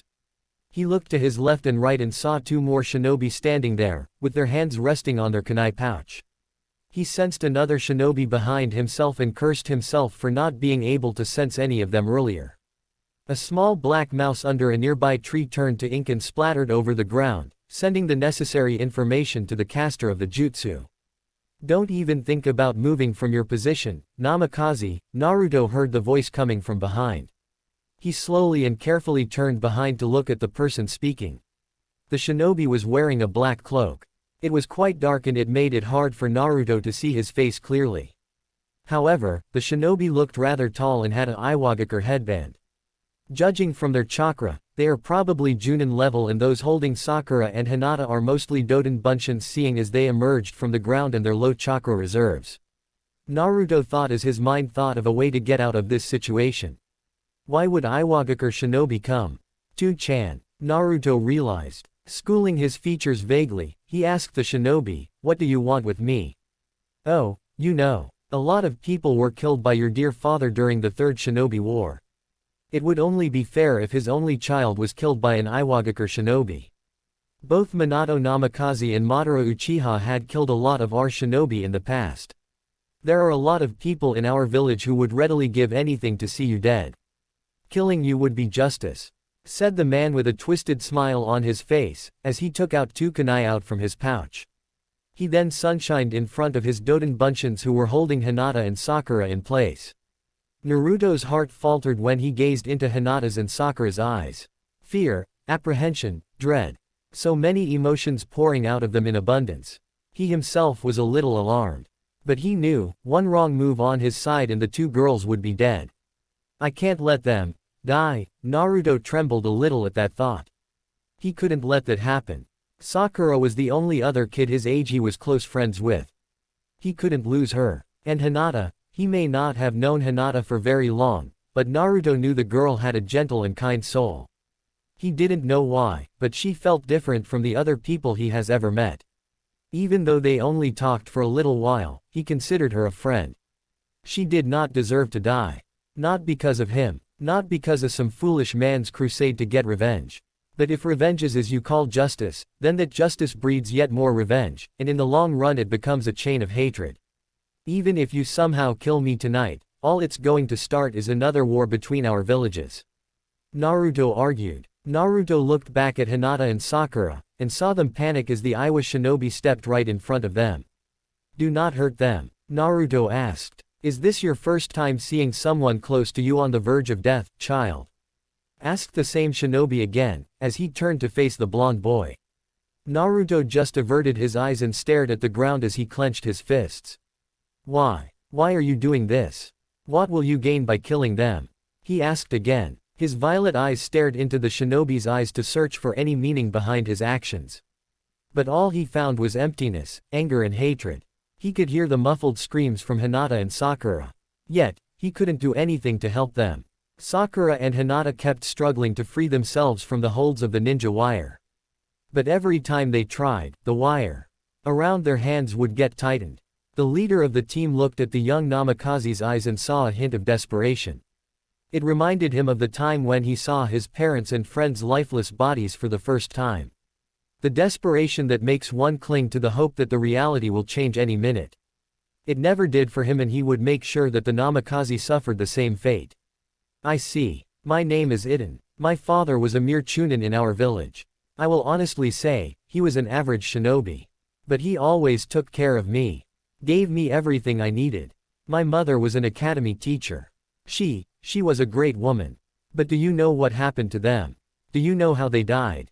Asked Iden softly as he looked up at the dark sky. Naruto shut his eyes as he couldn't bear to look at Iden anymore. He had a feeling as to what he was going to say. But he did not want to hear it. They were killed by your father, the Kiiroi Senko. Yelled Iden. They were butchered, along with several of their friends. Several of my friends WHO were sent to the front lines. Thousands of our shinobi were killed by him. Again, Naruto didn't have a reply to that. He knew Konohagakure had mainly won the Third Shinobi War because of Iwagakure's defeat against his father. But he never told him in details what he did to make their village come out victorious. Naruto understood now why he did not, or rather could not. What type of father would he be? Tell his only child that he butchered thousands of Iwagakure shinobi for the sake of his village. Because of his orders from superiors. Because that was the only way to make the rock shinobi back out from the war. So many parents lost their children, men lost their brothers, their sisters, their friends. That day still haunts everyone in our village. Your father shall go through the same pain as them. After I'm done killing you, I think I might take the Hyuga girl back to our village. A pair of Byakugan would be invaluable indeed, and may be of use later on. Said Iden sickly, as he traced his index finger along Hinata's neck. Hinata had tears falling from her eyes upon being touched like that. She didn't know what to do. She felt so afraid, helpless. Even though she had been trained in the shinobi arts, no amount of training could ever prepare a young girl for what the Iwa shinobi was suggesting. She cried in her mind for someone, for anyone to come and help her. Sadly, no one did. Hearing the man talk about killing Naruto followed by Sakura, terrified her. Sakura's body started to tremble badly seeing what the guy was doing to Hinata. And once I take your head back to Tsuchikage-sama, you can be sure Konoha's days will be numbered too. The Kiroi Senko will certainly die by the hands of Tsuchikage-sama. Iden said coldly. With each word the Iwa shinobi spoke, Naruto clenched his fists tighter and his detest towards him intensified. You asked me what I will gain by killing these girls, did you not? You are a naive little child, Naruto. You still haven't witnessed the horrors of the shinobi world. We shinobi are killers. If you do not know the same pain as another, you can never truly understand them. Iden said as he now pressed his kunai a little deeper into Hinata's neck, drawing a little blood. Hinata cried in pain as she saw her blood dripping. Do you hate me now? He asked impassively, staring at the blonde with his arms folded over his chest. This time there was no abhorrence in his voice. A mere question asked for the sake of his satisfaction. Many of Konoha shinobi were also killed during the last shinobi world war by Iwa. Whatever my father did was to protect the village and those he loved. Whatever any Konoha shinobi did during the war was to protect those they love against the enemy. Konoha is not a village made of buildings. Love, peace, camaraderie, and most of all the will of fire that is present in each of us Konoha citizens, these are the very essence of Konoha. Naruto said with closed eyes as he could feel how calm the village was at this very moment. Despite of his current predicament, he always felt a sense of relief knowing his family, his village is safe. Ignorant child. There can never be true peace in this cursed ninja world. True peace is nothing but an illusion. Iden spat out. The two shinobis standing on either sides of Naruto looked at Iden warily. They were aware of how devastated he was when he heard the news of his parents' and friends' deaths. Even they were saddened on hearing the news. But they never showed such animosity openly, not against innocent children at least. But looking at the blonde Namikaze, they did not feel a hint of remorse for what they set out to do. Minato Namikaze and Madara Uchiha were both hated in the Rock Village. For they knew, both had forsaken their humanity and butchered thousands of people of their village. And knowing that the boy before them was their descendant, made him a threat in their eyes. There is no point in overthinking anything, young Namikaze. Come with us without too much of trouble and we just might let the pink-haired girl go. He said somewhat smugly. So many different thoughts were racing through Naruto's mind as he looked down at the ground. Why is there so much hatred in the shinobi world? Can there ever be true peace? Can shinobi from different villages ever learn to trust one another? Will the endless killing in the shinobi world ever stop? What will it be, Namikaze? I don't have all night. 10 seconds, otherwise the pink one dies here. To prove his point, Iden pointed his kunai straight at Sakura's jugular vein. Naruto's face portrayed no emotions as his mind became clouded by those views. His eyes hardened as he resolved himself. He couldn't, no, he can't lose his father. He loved him the most. He was his world after all. He looked at Sakura and Hinata briefly and knew, he couldn't lose them either. They were his friends. His only friends, he would do what was needed to protect those he cared about. He could feel his chakra flowing into his eyes and at that moment his eyes glowed red. Iden saw the kid move his head up slowly and looked at him straight in the eyes, which made him take a step backward involuntarily. He composed himself right after. Staring into those eyes, Iden realized he had never seen such cold eyes in one so young before. The Sharingan, the eye that reflects the heart. It is said that when a wielder of the Sharingan Kekkei Genkai experiences powerful emotions regarding a person precious to them, their brain releases a special form of chakra that affects the optic nerves, transforming the eyes into Sharingan. Iden felt as if his entire soul was being judged under the gaze of those red eyes. He could see the love he had for his family. The love he had for his village. Staring into those eyes, he understood one fact. Naruto's love for Konoha is far greater than his hatred for the leaf. The two shinobi took a step forward and readied their kunai in their hands. I know what you're thinking, Naruto, I won't stop you either. I will be there in case you need any help. Kurama said seriously. I won't let them or anyone lay a finger on my family. Naruto thought. He took a deep breath and composed himself for what he knew would be inevitable. Let them go. Otherwise, I will kill you all. Naruto whispered and could feel his chakra riling up. Hinata and Sakura looked at Naruto with wide eyes, for they had heard what he whispered. What was that? Iden asked bitterly. Iden looked at his two team members from the corner of his eyes and gave them the signal to move towards the blonde. I said, let them go. Naruto yelled as he punched the ground with his right hand, which was coated with large amounts of chakra. Several cracks started to develop on the ground and traveled outwards from where Naruto's fist connected.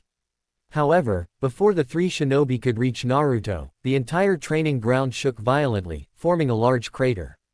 Several large and small pieces of rocks were sent flying in different directions, and as a result there was a cloud of dust covering the area. The 3 Iowa shinobi lost their footing on the ground and were thrown backwards due to the impact. The Doden buncheons that were holding Sakura and Hinata were immediately crumbled to dust as several of the rocks crashed into them from random directions. Sakura was already unconscious by this point due to the large amounts of chakra that was pouring out of Naruto. Hinata was able to hold out for a little longer, but eventually succumbed too. Before she did, she looked back at Naruto one last time and whispered, "Naruto." Naruto, who was crouched down, quickly found out Sakura and Hinata's position through his sensory abilities. He made a single hand seal and formed a cage buncheon. The cage buncheon immediately shunshined to their location and got them out of the area promptly, heading straight towards the Hokage Tower. As the dust started to clear, the 3 Iowa shinobi could be seen standing on the far edges of the training ground. Blood was dripping from several places on their body. It was a clear indication that they were smashed by several of the rocks that were sent flying around. The 3 glared at the boy standing before them in pure hatred and couldn't comprehend the fact about how a boy so young had such monstrous strength. They knew their mission was compromised now and proper protocol indicated to abandon the mission. However, hate is an extremely compelling emotion. Makes one do things their rational mind wouldn't normally do. The 3 shinobi took out their kunai and readied themselves. They slowly walked ahead, step by step, and soon enough, they were running towards the blonde. Naruto stood in the middle of the destroyed ground. The cold gust of wind hitting his face under the moonlight as a few golden brown locks of his hair that fell over his right eye moved with the rhythmic movement of the wind. His 2-tomo Sharingan glowed brightly in the dark. He saw the Iowa shinobi running towards him with kunai placed in their hands. To any normal shinobi, they would be blurs. But his eyes could track their every movement. He picked up a kunai that was lying beside him on the ground and readied himself for what he was about to do. If you don't want to, you don't have to do it, Naruto. I'm sure Minato would have felt your chakra by now. Even Kurama felt a little sympathetic towards the blonde. Naruto's love for those he considered family was far too great. The boy reminded Kurama a lot of Indra. Both loved their families deeply. Both wanted nothing more than to live peacefully with their loved ones. But this cursed world had changed Indra. The hatred in this world molded the hatred and the darkness in Indra. He would be damned if he let the same fate consume Naruto. This is something I must do, Kurama. It's true this shinobi world is pinned to a never-ending cycle of hatred. It's also true people cannot truly understand each other if they don't understand each other's pain. But if there's darkness in this world, then there's also light. One cannot exist without the other. Naruto whispered, more to himself rather than to Kurama. Not even a second later, the 3 Iowa shinobi jumped towards Naruto. 2 from the left and 1 straight ahead of him. Naruto ducked under Iden's punch swiftly and rolled to his right. Getting up quickly, he gave a powerful punch to the man on his ribs. Iden went crashing to the side and fell unconscious as the sickening sound of his ribs cracking could be heard. However, Naruto made sure not to kill him immediately. His eyes then landed on the other 2 shinobi who were now looking at the young blonde cautiously. Reacting quickly, Naruto backflipped from his position to avoid a kick that was aimed at his thigh by the second shinobi. Naruto's Sharingan quickly picked up the third shinobi, jumping in the air and throwing his kunai coated with chakra straight at Naruto's heart with flawless accuracy. Gripping his kunai firmly, Naruto deflected the one that was aimed at his heart. Just as Naruto was about to jump at the third shinobi, he ducked under several shuriken that were thrown at him. Maneuvering around the shuriken with practiced ease, Naruto coated his kunai with futon chakra. Keeping the location of the third shinobi in his mind, who was to his right now, Naruto threw the chakra-coated kunai straight towards the second shinobi. Due to the dark, it was slightly difficult for the Iowa shinobi to see around themselves. Before the second shinobi knew what had happened, a kunai passed straight through his head, killing him instantly. As his lifeless body fell on the ground with a resounding thud, the third one immediately stopped in his tracks. He looked to his right and to his horror, his friend was lying there with a hole in his head. Overcome with anger, he ran towards the boy. Naruto somberly looked at the shinobi who was running straight at him. He slowly touched his cheek and found a few tears to be rolling down. He didn't even know when he had started crying. As the shinobi was mere inches away from him, Naruto swatted away his sloppy attempt to thrust the kunai with his right hand. Sidestepping him quickly, Naruto made a single-hand seal. Behind Naruto, the water in the atmosphere condensed, forming several needle-like water bullets. As the shinobi turned to face Naruto, his eyes widened at his imminent death. Suiten no jutsu, water release. Water bullet technique, whispered Naruto as he simply pointed his finger towards the terrified shinobi. A painful scream was made by the man, his eyes becoming wide as saucers before closing for the last time as he too fell dead on the ground as the water bullets tore through his body in various places, splattering his blood everywhere. The last thing the Iwa shinobi saw was the remorse in the glowing Sharingan eyes. A few splashes of blood fell on Naruto, but either he didn't notice them or was too shocked at what he had done. Naruto slumped down on the ground as he sobbed looking at what he had done. Not even a few minutes later, 3 people landed near the clearing and their eyes widened at the scene in front of them. 2 shinobi lying dead on the ground. One with a hole through his head and another with various holes in several parts of his body with water around him, indicating the usage of Suiten jutsu. They looked around carefully and found the 3rd shinobi lying there unconscious. Their eyes then moved to the the young boy who was sobbing silently with his eyes closed. The blood dripping from his face and onto the ground, forming a small puddle. Naruto did not even notice when someone laid a hand on his left shoulder gently, and brought him into a tight embrace. Shish, it's all right Naru, don't worry.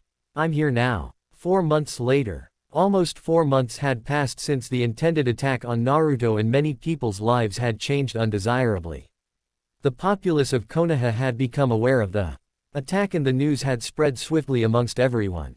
The revelation that the Hokage's son, Naruto Namikaze, killed 2 Junin-level shinobi and incapacitated another while saving a civilian girl and the Hyuga clan heiress had become the talk of the town within the village. Several of the villagers who glared at the young boy because of the demon in him changed their views of him upon learning of his actions. The news of Naruto's actions had spread to other villages as well, despite Minato trying to keep it hidden.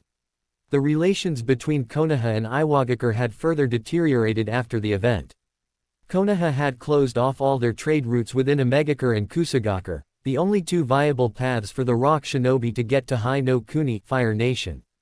The fact that a village was willing to send their own shinobi to another for the assassination of Akage's family during these times had caused tension between the villages. The temporary peace which had settled over the elemental nations after the 3rd Shinobi War looked fragile and the slightest of friction between the villages had the possibility of igniting another war. However, the only solace for Minato among all this disarray was that neither Kurigakure nor Sunagakure were ready for another war, either financially or in terms of their military assets. The rumors of an uprising within Kurigakure had made the other nations steer away from the water country and cut off all business trades with them. Despite appearing moderately well to the other great 4 nations in the elemental nations, Sunagakure had started to struggle in the past few years financially. The Land of Wind's daimyo started outsourcing missions previously given to Sunagakure to Konoha instead. The Yondaime Kazekage began selling gold dust to try to make up for the loss of funding. Even so, the situation did not look well for Sunagakure. Sakura and Hinata had been awfully appalled by what they had gone through that night. Sakura had not stepped out of the house much in the following months. Being a civilian girl, she did not have much knowledge in the obscure events that often took place in the shinobi world. Minato had provided intensive medical care for Sakura, in hopes that she could move past these events. Hinata too had been extremely horrified, despite being taught about such activities from a young age. She had been looked after by Hiyashi, Hitomi and by the personal medics of the Hyuga clan. Hinata's escorts outside the compound had been doubled for her protection in case of any unforeseen situations. However, Naruto's life had transformed the most from the experience of that night. Ever since he awakened the Sharingan, his demeanor had somewhat changed.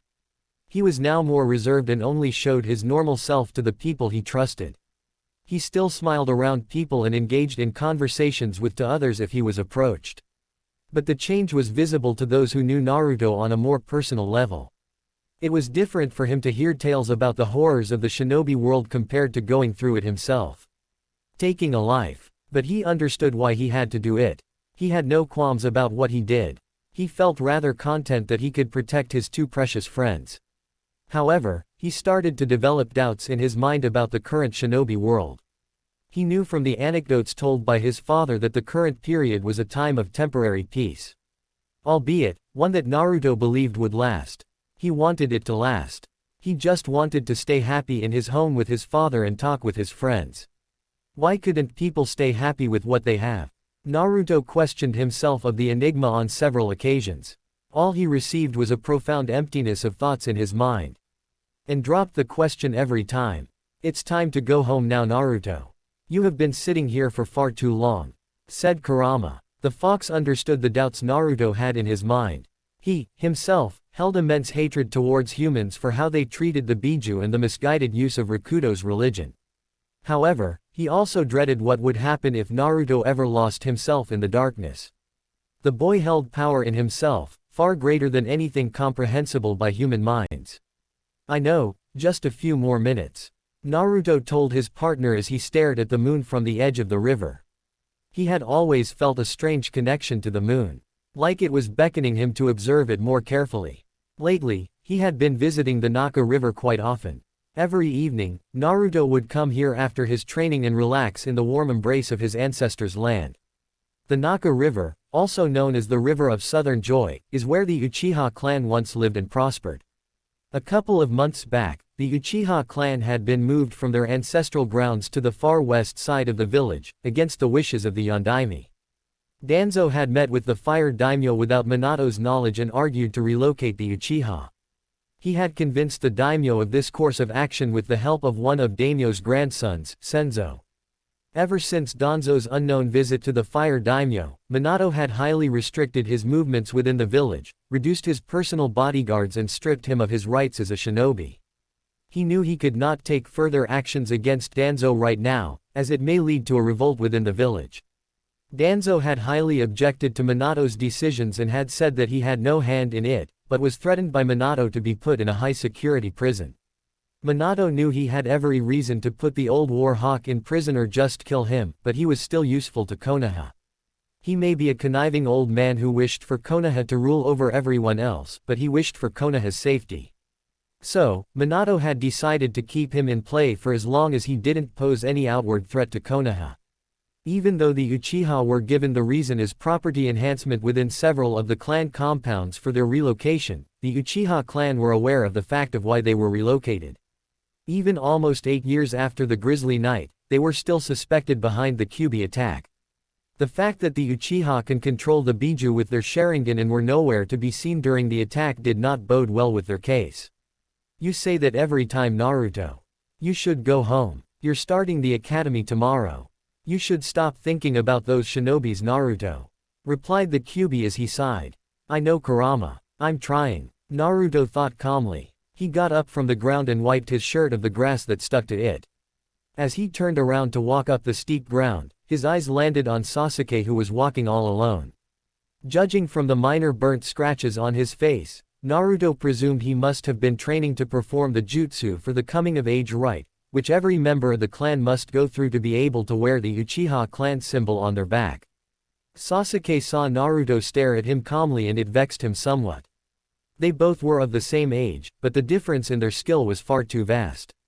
Flashback 2 months ago, Sasuke was practicing a Kaiden jutsu on the edge of the Naka River. He had been pestering his father to teach him the Kaiden, Gokyaku no Jutsu for a few weeks now. He knew Itachi could perform the jutsu when he was only 6 years old. Sasuke had noticed how his father looked at Itachi, like he was the only one that mattered. He had asked Itachi on several occasions to teach him, but he always received the same answer. Forgive me, Sasuke. Maybe next time. Today, his father had finally agreed to teach him the Kaiden jutsu and he was extremely delighted. Sasuke, are you listening? Fugaku asked sternly. He had been so lost in his thoughts that he didn't notice his father speak. He gave a sheepish grin and shook his head. Listen to me intently. I'm not going to repeat myself again, Fugaku said. After receiving a silent nod, Fugaku went on to explain the fundamentals of the basics regarding the simple Kaiden jutsu. Just as Fugaku was about to show Sasuke the hand seals to perform the jutsu, he felt a presence of chakra behind him. He turned behind to find Naruto standing there with a smile and a note in his hand. Naruto, what brings you here? Fugaku asked politely. Naruto bowed before the man, to show his respect to the Uchiha clan leader. Fugaku-sama, Two-chan wishes to speak to you regarding an important matter. Naruto replied as he handed the letter to Fugaku. Taking the letter from the young blonde, Fugaku went through the contents of the letter cautiously. His face became serious as he finished reading it and put the letter inside one of his pockets. He was about to leave when he remembered about Sasuke. He turned back to face his son and saw him ideally standing there. He knew he did not give much attention to Sasuke compared to Itachi and did feel guilty about it. But the situation within the Uchiha clan was getting grave with every passing minute, and most of his time passed in thinking of a way out of the mess the elders in the clan were suggesting regarding their course of action about their future in the village. Sasuke, do you want to learn the jutsu today? Fugaku asked. Hi Two-san, Sasuke said eagerly. Closing his eyes for a second, he turned back to Naruto and asked him to come forward. Naruto, would you help Sasuke in teaching the Kaden jutsu? You know which one I'm talking about, requested Fugaku. Having already felt what the man was feeling, Naruto accepted gladly as he had nothing much to do right now. He figured he could also become friends with Sasuke while they were training together. But, Two-san, you said you would teach me the jutsu. How can he even perform the jutsu? We both are the same age. Sasuke argued childishly. Fugaku sighed as he heard his youngest son's words. While Itachi was calm and collected, Sasuke was more prone to act on his emotions. Feeling slightly irked that his abilities were being doubted, Naruto walked to the edge of the Naka River, gaining Sasuke's and Fugaku's attention. Making the Tora hand seal, he kneaded Kaden chakra into his lungs and said, Kaden, Gokyaku no Jutsu, fire style, fireball jutsu, breathing a large ball of fire towards the lake. Due to the extreme heat of the fireball, much of the water got evaporated in the process.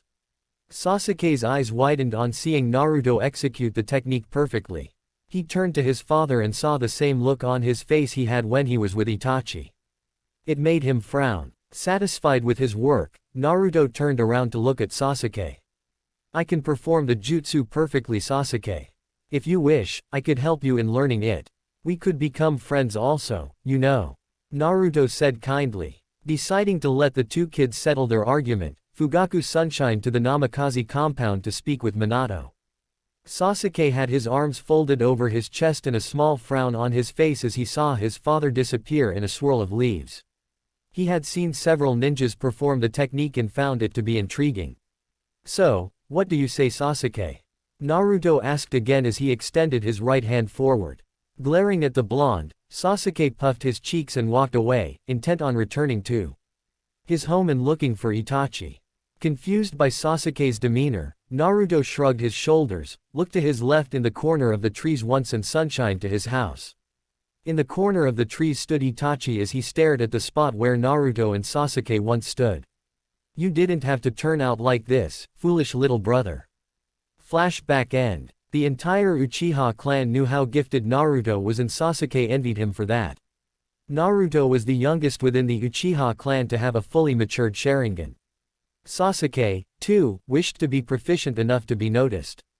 To be something in his brother's eyes, for his father to be proud of him. He glared at Naruto for a few seconds and walked away without a word. Seeing as he did not have anything else to do, Naruto walked to his home so he could rest for tomorrow. Next morning, the following day, Naruto woke up groggily to the ringing of his alarm.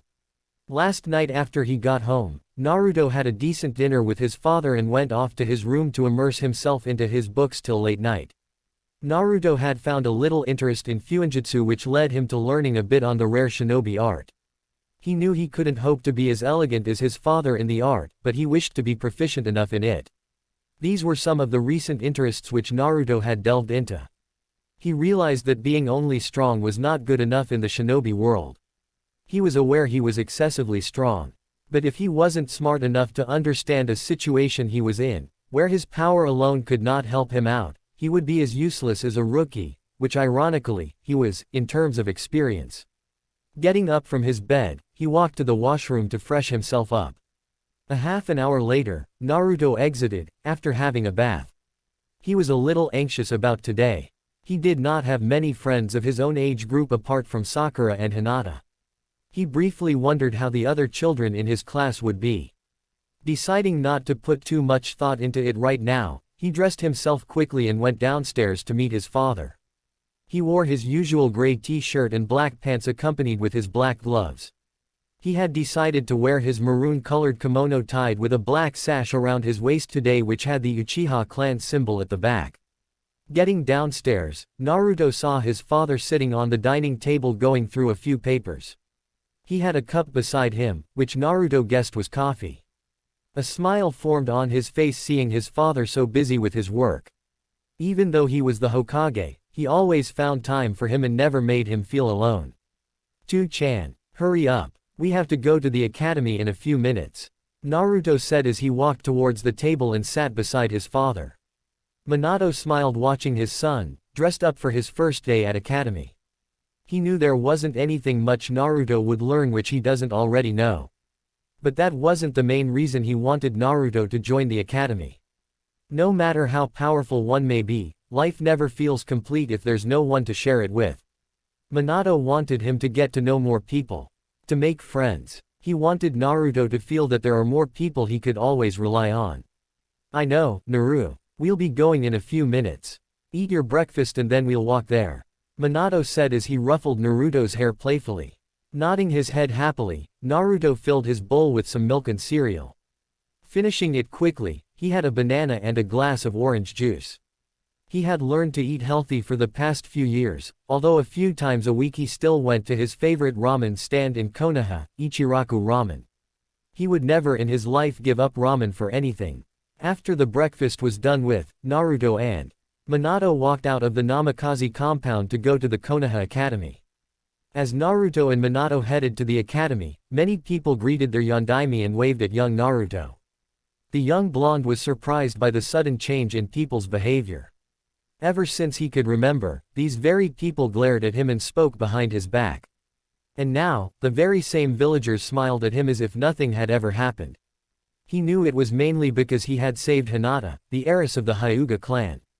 But it still made him wonder at how shallow can people be. However, he also understood their feelings. Their inner conflicts. To the civilians of Konohagakure, he is the living reminder of what they lost on that fateful night of the Kyuubi attack. The people did not hate him. They despised the Kyuubi for taking away their loved ones. But, he wanted to change that. He wanted people to understand the Biju. That they too are the victims here. The victims of the viscous cycle of hate and greed. Minato felt relieved that the people of Konoha had started to accept Naruto. He knew what Naruto did change him in some ways. There is no greater pain for a parent to watch their child suffer and be helpless about it. In a way, he was thankful to Onoki. He knew it was wrong for him to think that, but it made him glad to see the villagers finally viewing Naruto as a hero. Something which his son was meant to be. Both the Namikazes were minutes away from the academy when an aged woman outside of a grocery store greeted Naruto with a warm smile. "Hello Naruto-sama. It is good to see you this morning with Hokage-sama. Today's the day you're joining the academy, right?" she asked kindly. "You don't have to call me Naruto-sama. You are older than me and it wouldn't suit you well. Please call me Naruto." Naruto replied with a happy smile as the woman nodded. He could feel that the lady wished for him to do well and it elated him. "Hi. I will be joining the academy today. I am really excited," Naruto said with a big smile. Minato couldn't help but notice the bright smile that was etched on Naruto's face. "That's good to hear Naruto-kun. Well, good luck and do your best. I will be rooting for you," said the woman as she waved goodbye with a smile. Naruto smiled and waved back as he held on to his father's hand and continued towards the academy. Things had definitely taken a turn for everyone within the village since the Iwa incident. At the academy, every shinobi village in the elemental nations houses an academy where young children are sent to prosper into shinobi.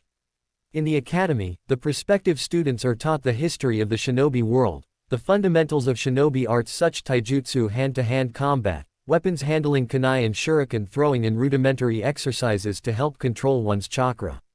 The teachers in the academy hold timely examinations to assess the students' progress and determine whether they are qualified to lead the life of a shinobi. The Konoha Academy is quite large and is comprised of several buildings which were erected over time since the reign of the Shodai Hokage. The building can be commonly identified by the tree which has a swing in front of it and more so by the giant sign with the kanji for fire on it. Along with being a school, the academy is also the area where the Hokage's office is located, which is where the missions are dispatched and the day-to-day running of the village takes place.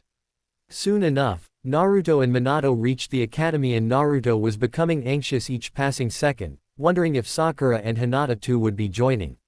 He remembered them telling him that they would, but he wasn't sure after the incident involving Iwa shinobis. He wanted them to join so he would at least know someone in the classroom. Minato felt his son's hand shake slightly and knew what he was feeling. The nervousness of being able to make friends. He chuckled as he too had similar thoughts on his first day. He knelt and turned Naruto so they would be facing each other. He looked him in the eyes warmly and said, "It's going to be okay, Naru. It's your first day in the academy, and it is okay to be nervous. Trust me, even I was." Naruto chuckled as he heard his father's words. "What's so funny, huh?" Minato asked as he eyed him. "Nothing. It's just hard to find you nervous about anything. You are so brave and confident all the time." Naruto replied innocently. "You have no idea how many times I have been nervous in my life, Naru. Now come on, get going. You don't want to be late on your first day now, do you?" Minato said as he let out a small laugh, seeing Naruto's slight panicked reaction. Naruto nodded and quickly ran off inside the academy building as he waved goodbye to his father. Minato smiled as he watched his son go off inside the building. If only you could see him now, Kushina. Our son has grown so much. Minato thought. He waited outside the building for few more minutes and then disappeared to the Hokage's office using the Hiraishin seal placed on the desk. As Naruto knocked and walked into the room he was assigned, he found a man who he guessed was his teacher to be standing near his desk and many students sitting on his right side staring at him. The classroom was large and had high ceilings. It even had a blackboard facing opposite to the student's desk and a podium in front of it. The podium was situated in a position such that the teacher could view everyone in the class at once. Naruto's sharp eyes scanned the students quickly and found Sakura to be sitting on the second row and Hinata to be sitting in the last one. He smiled inwardly. "Who might you be?" asked the man. "I'm Naruto Namikaze. I'm also a student who entered the academy this year," Naruto said politely. The man stared at the boy impassively for a few seconds, but smiled the very next. Naruto could hear many of the students whispering in their seats about him and the fact that the Hokage's son is going to be studying in their class. "Namikaze. Yondaime Hokage's son. I heard he is really strong. He looks so good, his long hair and whisker marks make him look adorable," muttered some of the girls. Naruto didn't know what to think about those, so he waited for the man to say something. "I'm Iruka Yumino. I will be your teacher for the next 4 years. You may take any free seat available, Naruto," Iruka said. Iruka was a man of average height and build. He had black hair that he kept in a ponytail and a horizontal scar across his nose. He wore the standard Chunin outfit of Konoha with a blue headband tied around his forehead. He knew about the Kyuubi being sealed into the Hokage's son and despised the fox for killing his parents and in a way, held Naruto responsible for it too. However, his beliefs about the child began to change when he heard about the Hokage's son killing 2 Junins and saving a civilian girl along with the Hyuga clan heiress. He had decided to keep his views on the boy unbiased until he saw him with his own eyes. Naruto nodded his head as he turned to his right to look for any empty seats. He saw many of the girls looking at him strangely and felt slightly uneasy. He quickly found an empty seat on the far right in the last row and quickly walked up there and took his seat. Looking to his right, Naruto found a strange boy. He had short black hair and black eyes in contrast to his translucent-looking pale skin. His face showed no signs of emotion and he looked to be staring at Iruka blankly. Getting a feel of his chakra, Naruto was shocked, as it felt to be troubled. Deep down within the boy, Naruto felt the boy held a lot of pain. "I'm Naruto," said the blonde as he extended his hand to the boy. The boy in question looked at Naruto for a good while impassively. He was surprised by Naruto's actions and wondered why the Hokage's son would want anything to do with him. However, none of that surprise was displayed on his face. It was as plain as a blank canvas. "Sigh," said the boy as he held Naruto's hand. Naruto smiled faintly at the thought of making new friend. Seeing as everyone had taken their seats, Uruka viewed everyone in his class with a critical eye. This would be first time that so many clan heirs are present in one class. Not to mention the clan heirs of the Uchiha, Hyuga and Namikaze clans. The three most influential clans within Konoha. This will be an interesting class. Uruka thought. Alright class, as you already know, my name is Uruka Yumino. You may call me Uruka Sensei. I will be your teacher for the next 4 years. Another teacher, Mizuki, will also be assisting me with teaching you. Since today's only our first class, we will begin with some history lessons and then move on to taijutsu lessons outside. After that, we will begin with theory on chakra. Uruka announced. So, he began with the history of Konohagakure no Sato, accounting the tales of Shodai Hokage and how the village was formed. Even though Naruto knew this part extremely well, he listened to it intently. Some of the students groaned at the fact of learning history lessons, claiming it to be uncool. Again, Naruto seemed confused at other students' behavior. He had always been taught that history was an important part for any shinobi to know and he loved the subject. It was also a significant task for a shinobi to know the history of any area that they would be traveling to for their missions. After an hour had passed, Naruto looked around the class and found many of the students to be uninterested in what Uruka was saying. He saw a boy with pineapple-shaped hair to be sleeping, while another chubby boy was eating a bag of chips without a care in the world. He found the sight to be hilarious and had to hold in his laughter. He looked at Sakura, who was sitting next to a platinum blonde-haired girl.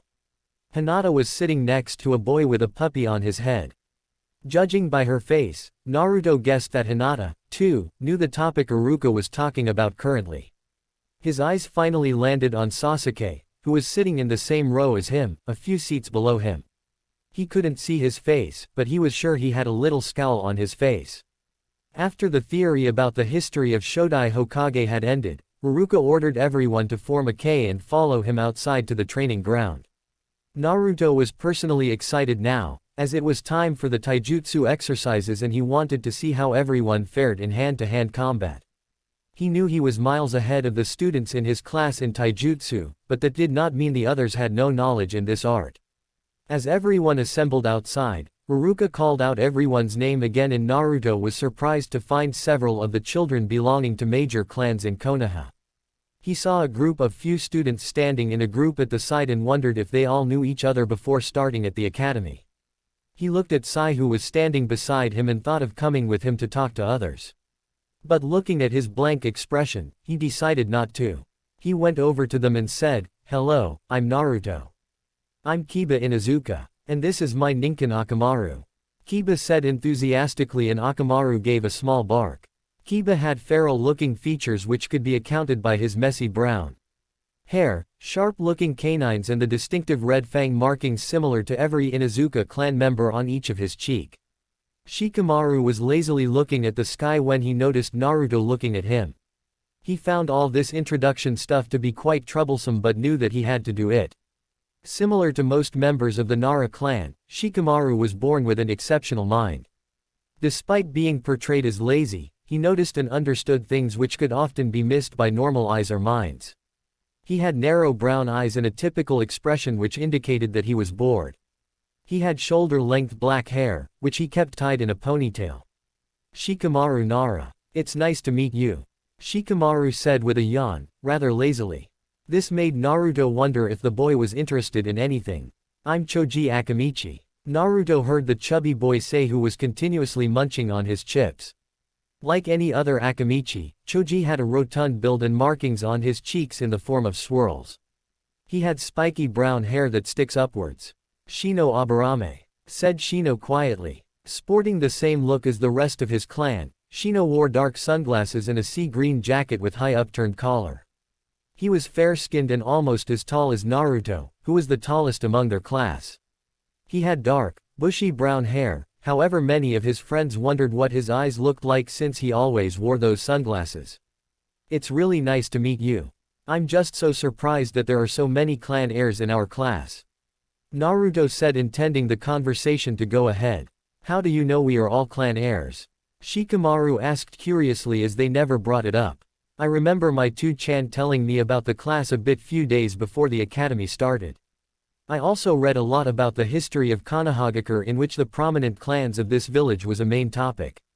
Like the Nara clan, you come from Shikamaru. It's known for producing geniuses, and the most well known in your clan being your father, Shikaku Nara, the current Junin commander.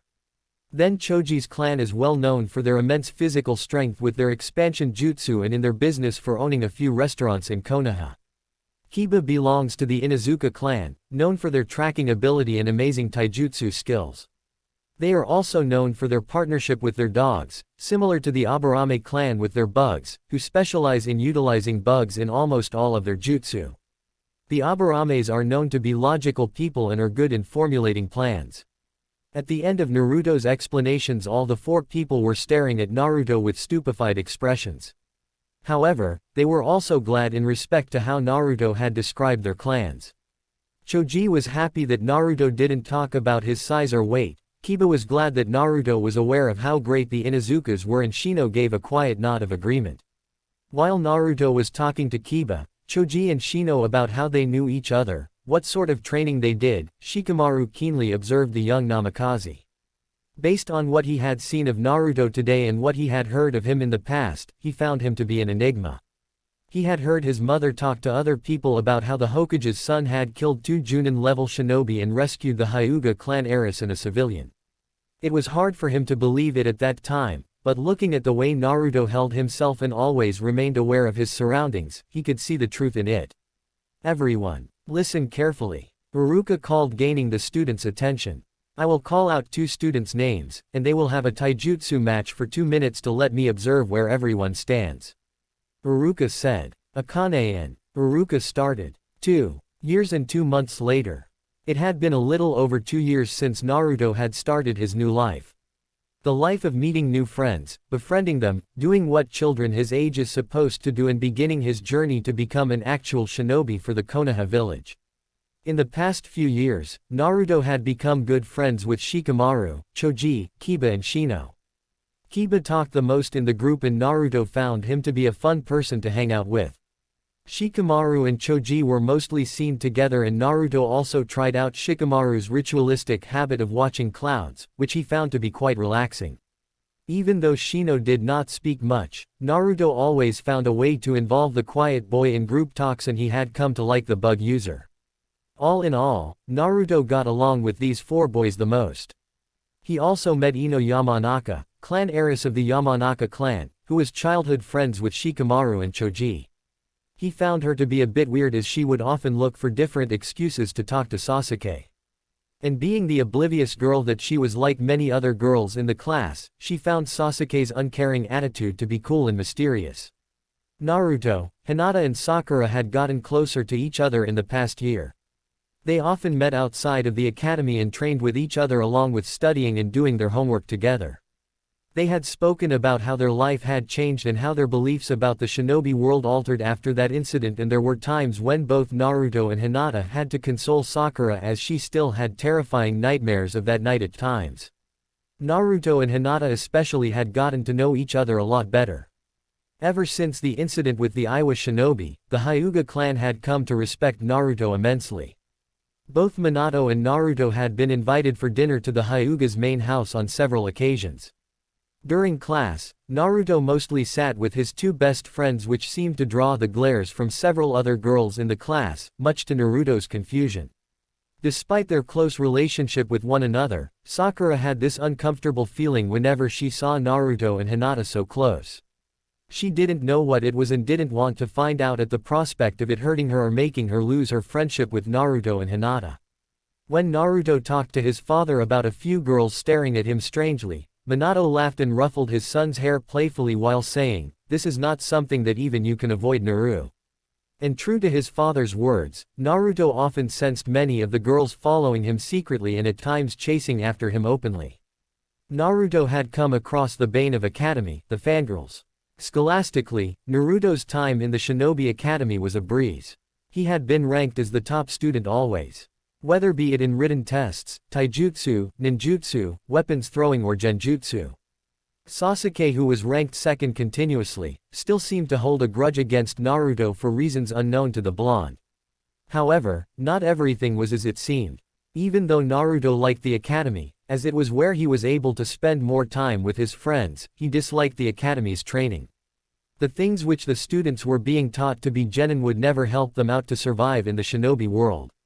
However, the worst part till now which he discovered were the fangirls.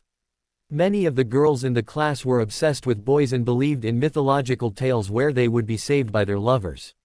Meanwhile, there were many civilian boys who considered themselves to be good in everything despite the actuality. He spoke to his father regarding the matter and was told the stress for prospective genin in the academy was reduced mainly since there was a time of temporary peace between the nations earlier. But Minato too had known the curriculum in the academy was not up to the mark. Furthermore, with their relations with Iwagakure completely cut off, there was a lot of uncertainty among different villages in the future. Thus, he had decided to implement certain changes from year 3 onwards in the academy.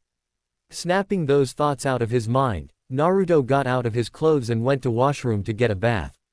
He came out about a minute later and looked at himself in the mirror. His eyes morphed into blood-red eyes, portraying the 3 tomos in it, and soon enough, his eyes turned back to their original violet color. Today marked the last class of the second year in the academy and held a written test and a taijutsu match between students as an examination. Naruto was so engrossed in thoughts about how the last year passed so quickly that he realized he was going to be late for the exam. He quickly put on his clothes and sunshined in front of the academy. He went towards his class and knocked on the door. "Come in," Ruruka said from inside the class. Naruto entered the class and saw his teacher staring at him intently. At first, he was indifferent towards Naruto, but after time, he came to see Naruto as more than just the Kyuubi.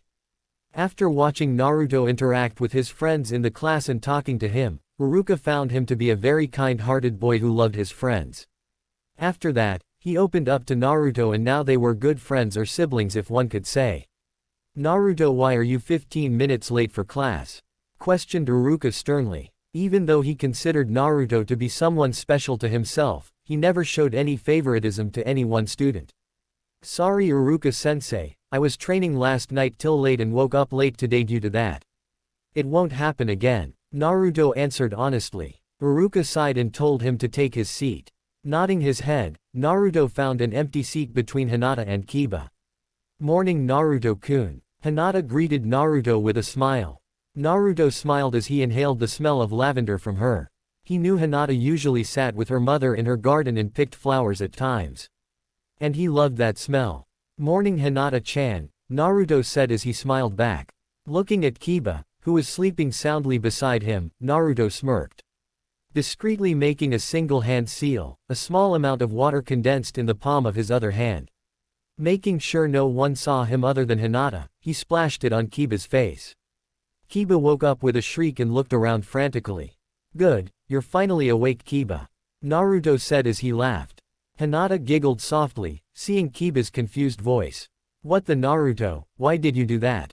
Kiba asked in a sleepy voice.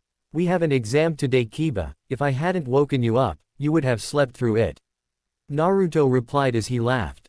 Kiba and Naruto intently stared at each other for a few seconds and suddenly started laughing at the situation. "Kiba, Naruto, I told you so many times to keep your voices down," Uruka yelled using his patented big head jutsu. Both the boys immediately shut up upon hearing Uruka's voice and sat down without muttering another single word. During all this commotion, Shikamaru, who was sleeping with his head rested on his hands, woke up and looked around in confusion. Unfortunately, Uruka looked at Shikamaru at the same time and a tick mark formed on the academy teacher's face. "Shikamaru, are you going to sleep through the exam too?" Uruka asked, slightly annoyed. "Troublesome, I was not sleeping, Uruka-sensei," said Shikamaru, but yawned immediately after saying that. The class laughed at Shikamaru's reaction and Uruka sighed, looking at his class. Naruto looked around the classroom in amusement and could feel how eased everyone felt. These were the moments he enjoyed, the moments he cherished with his friends. To see them all happy and relaxed. This is what kept his mind away from the deed he had done a few years back.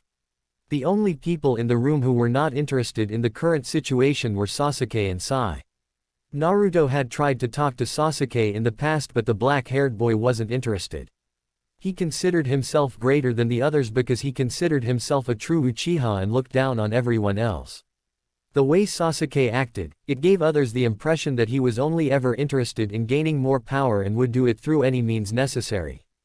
Oh, the irony about considering himself a true Uchiha, Naruto thought on several occasions. After a long and tiresome speech from Iruka, the exam had started. Iruka and his assistant Mizuki began handing out the written exams. Mizuki was a man of average height and build, similar to Iruka. He had white, neck-length hair and wore the standard outfit of Konoha. He wore a blue-colored headband and wore his forehead protector in a bandana style around his head.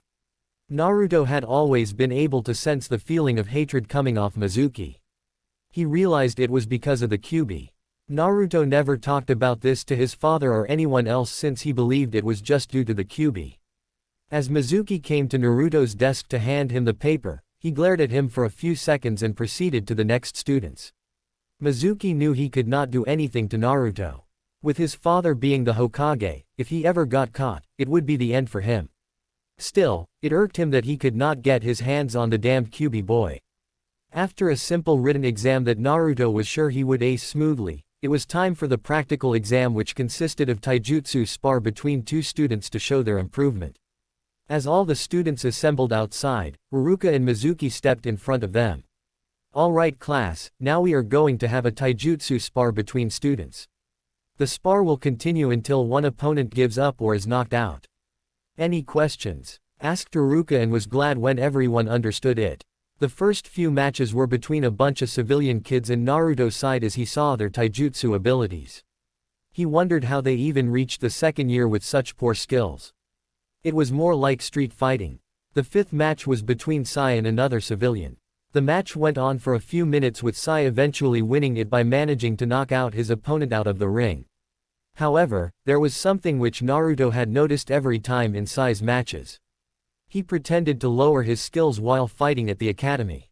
It was as if he was hiding his true ability. Naruto always felt something strange about the boy, but couldn't ascertain it properly. The next match was between Kiba and Shino.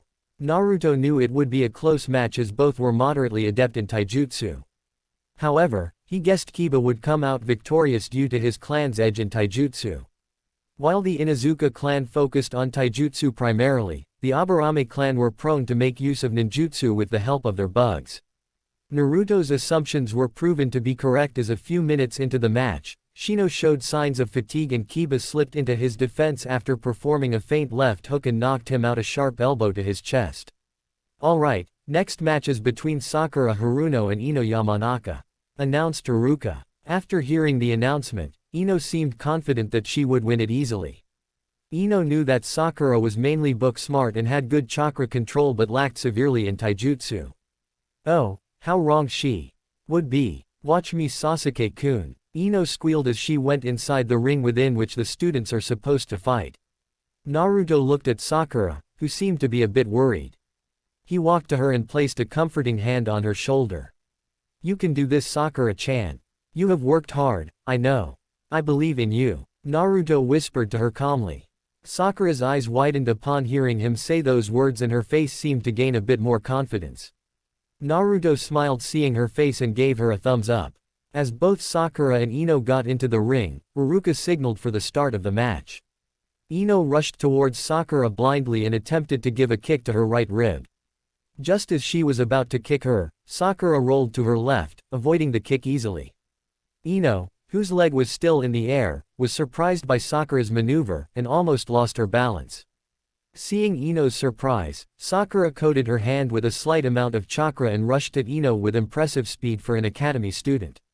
She then punched Ino right on her left cheek, which made the platinum blonde-haired girl fall out of the ring. This was the result of hard work which Sakura had put in improving herself in the past 2 years.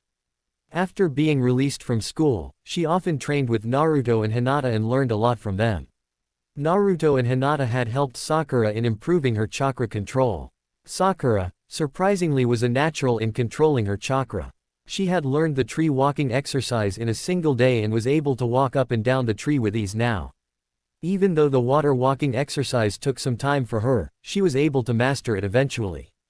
The entire crowd of students were shocked at seeing Sakura win the match with ease. Most of the time Sakura had a taijutsu spar with someone, she lacked confidence and would make a mistake or two. But she showed a flawless performance today. Way to go, Sakura-chan. Naruto cheered. Sakura blushed slightly as she heard Naruto cheer for him but hid it well. That was great, Sakura, yelled Kiba with Akamaru barking in agreement. Uruka smiled at seeing his student improve dramatically and knew who it was that helped her.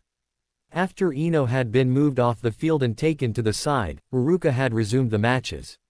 The next match was between Hinata and another civilian girl.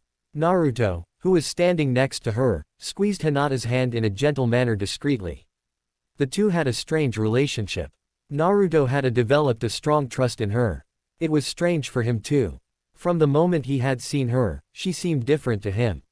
She was kind and gentle while speaking, while fierce and beautiful in a spar.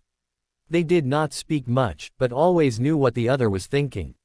Naruto shared things with her which he never shared with anyone. Not even his own father. Hinata smiled in response and went ahead for her match. The fight was completely one-sided, as Hinata had won the match with a few precise strikes of Juken to the civilian girl's body. The next match between Shikamaru and Choji was quite amusing for everyone. As soon as the two entered the ring, Shikamaru gave up after not moving for a couple of minutes, saying it was too troublesome to fight his best friend. Both were given a lecture by Uruka which went on for minutes and many students snickered, watching the two. Today's last match will be between Naruto Namikaze and Sasuke Uchiha, said Uruka. Almost everyone knew how the match would span out.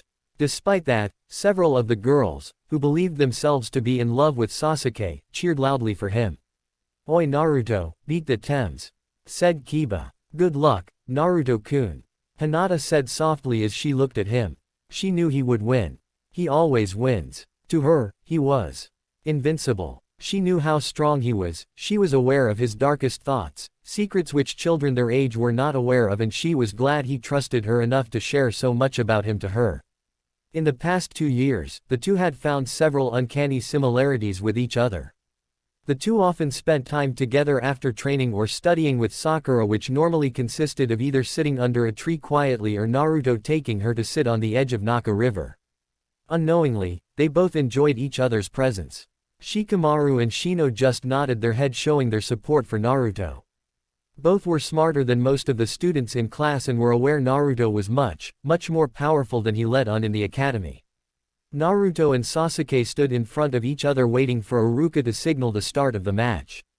Naruto seemed to be perfectly calm and relaxed while Sasuke seemed confident in himself. In the past 2 years, Sasuke had trained himself to the ground in many aspects of the shinobi arts: taijutsu, ninjutsu, shurikenjutsu and genjutsu. He was even able to unlock his Sharingan and had progressed it to the 2nd level. He believed he could beat Naruto with the amount of work he had done. Uruka gave the signal to start the match, but none of them moved from their positions. While Sasuke got into the stance of the Uchiha Interceptor Fist and activated his Sharingan, Naruto showed no signs of being surprised or intimidated. Meanwhile, several students in the arena gasped seeing Sasuke's Two-Tomo Sharingan. Naruto showed no reaction to any of the whispers in the crowd or the fact that Sasuke was currently glaring at him. His two-chan, Jiraiya Oji-chan and Kakashi had taught him that the best way to win a fight is to make sure you remain completely focused on your opponent and keep your emotions in check. Naruto already knew about Sasuke's Sharingan from Itachi during one of their training sessions. He knew Sasuke was strong now, but his arrogance was his weakest point, and that is just what he planned on exploiting. A few more minutes had passed and the two had yet to move. What's wrong, Dobi? Afraid to lose in front of your loser friends? You should stop hanging out with such people. You don't deserve to be an Uchiha, mocked Sasuke in hopes of getting a reaction from the blonde. Naruto's eyes hardened on hearing Sasuke berate his friends. If there was one thing which Naruto valued most, it was his friends. He could tolerate Sasuke's arrogant behavior, but putting down his friends was not something he could tolerate. You shouldn't have said that, Sasuke, thought Naruto. Before anyone could blink, Naruto disappeared from everyone's sight. Sasuke's eyes widened and he frantically looked around for him. However, the next thing Sasuke knew, he was elbowed on his left shoulder, which made him fall on the ground harshly. As he fell on the ground, he clutched his shoulder as the pain became too much for him. Naruto then picked him up by the collar and then punched him with good amount of strength. enough to dislocate his jaw. Almost everyone watching the fight were stunned on seeing this side of Naruto. They had never seen the blonde defeat someone with this much cruelty. "Naruto, what do you think you are doing? Stop cheating," yelled Ino. Everyone else just wondered what was wrong in that brain of hers. "Shut up," Naruto said coldly as he turned to face Ino. Gone were the warm violet eyes and in its place, were the blood-red Sharingan with 3 tomos. Ino immediately shut up hearing Naruto's tone, which sent shivers down her spine. Naruto wasn't even leaking killing intent. But just one look in his eyes made her freeze in her spot. Hinata, who was quietly standing on the side, looked sadly at Naruto. She knew how close he considered his friends to be and the look in his eyes reflected that. Even if others couldn't read him properly, she understood him.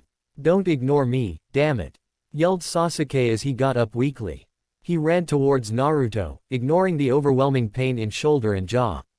Naruto swatted away his attempt at a weak punch easily and gave him a right hook to his jaw, which again sent him skidding a few feet back. "Is that all?" asked Naruto, angry. Sasuke got up again on shaky legs and stared at the blonde furiously, all the while having a singular thought. "Why am I so weak? All this anger, it's not good for you, Sasuke. You consider yourself above others just because you are an Uchiha. You have no idea of my true abilities. You don't know the meaning of true strength, and if you don't change your way of thinking, you will never become strong," said Naruto darkly. "Okay. That's enough. The match is over," shouted Iruka, seeing that the situation was getting out of hand. Even he was shocked by seeing this side of Naruto.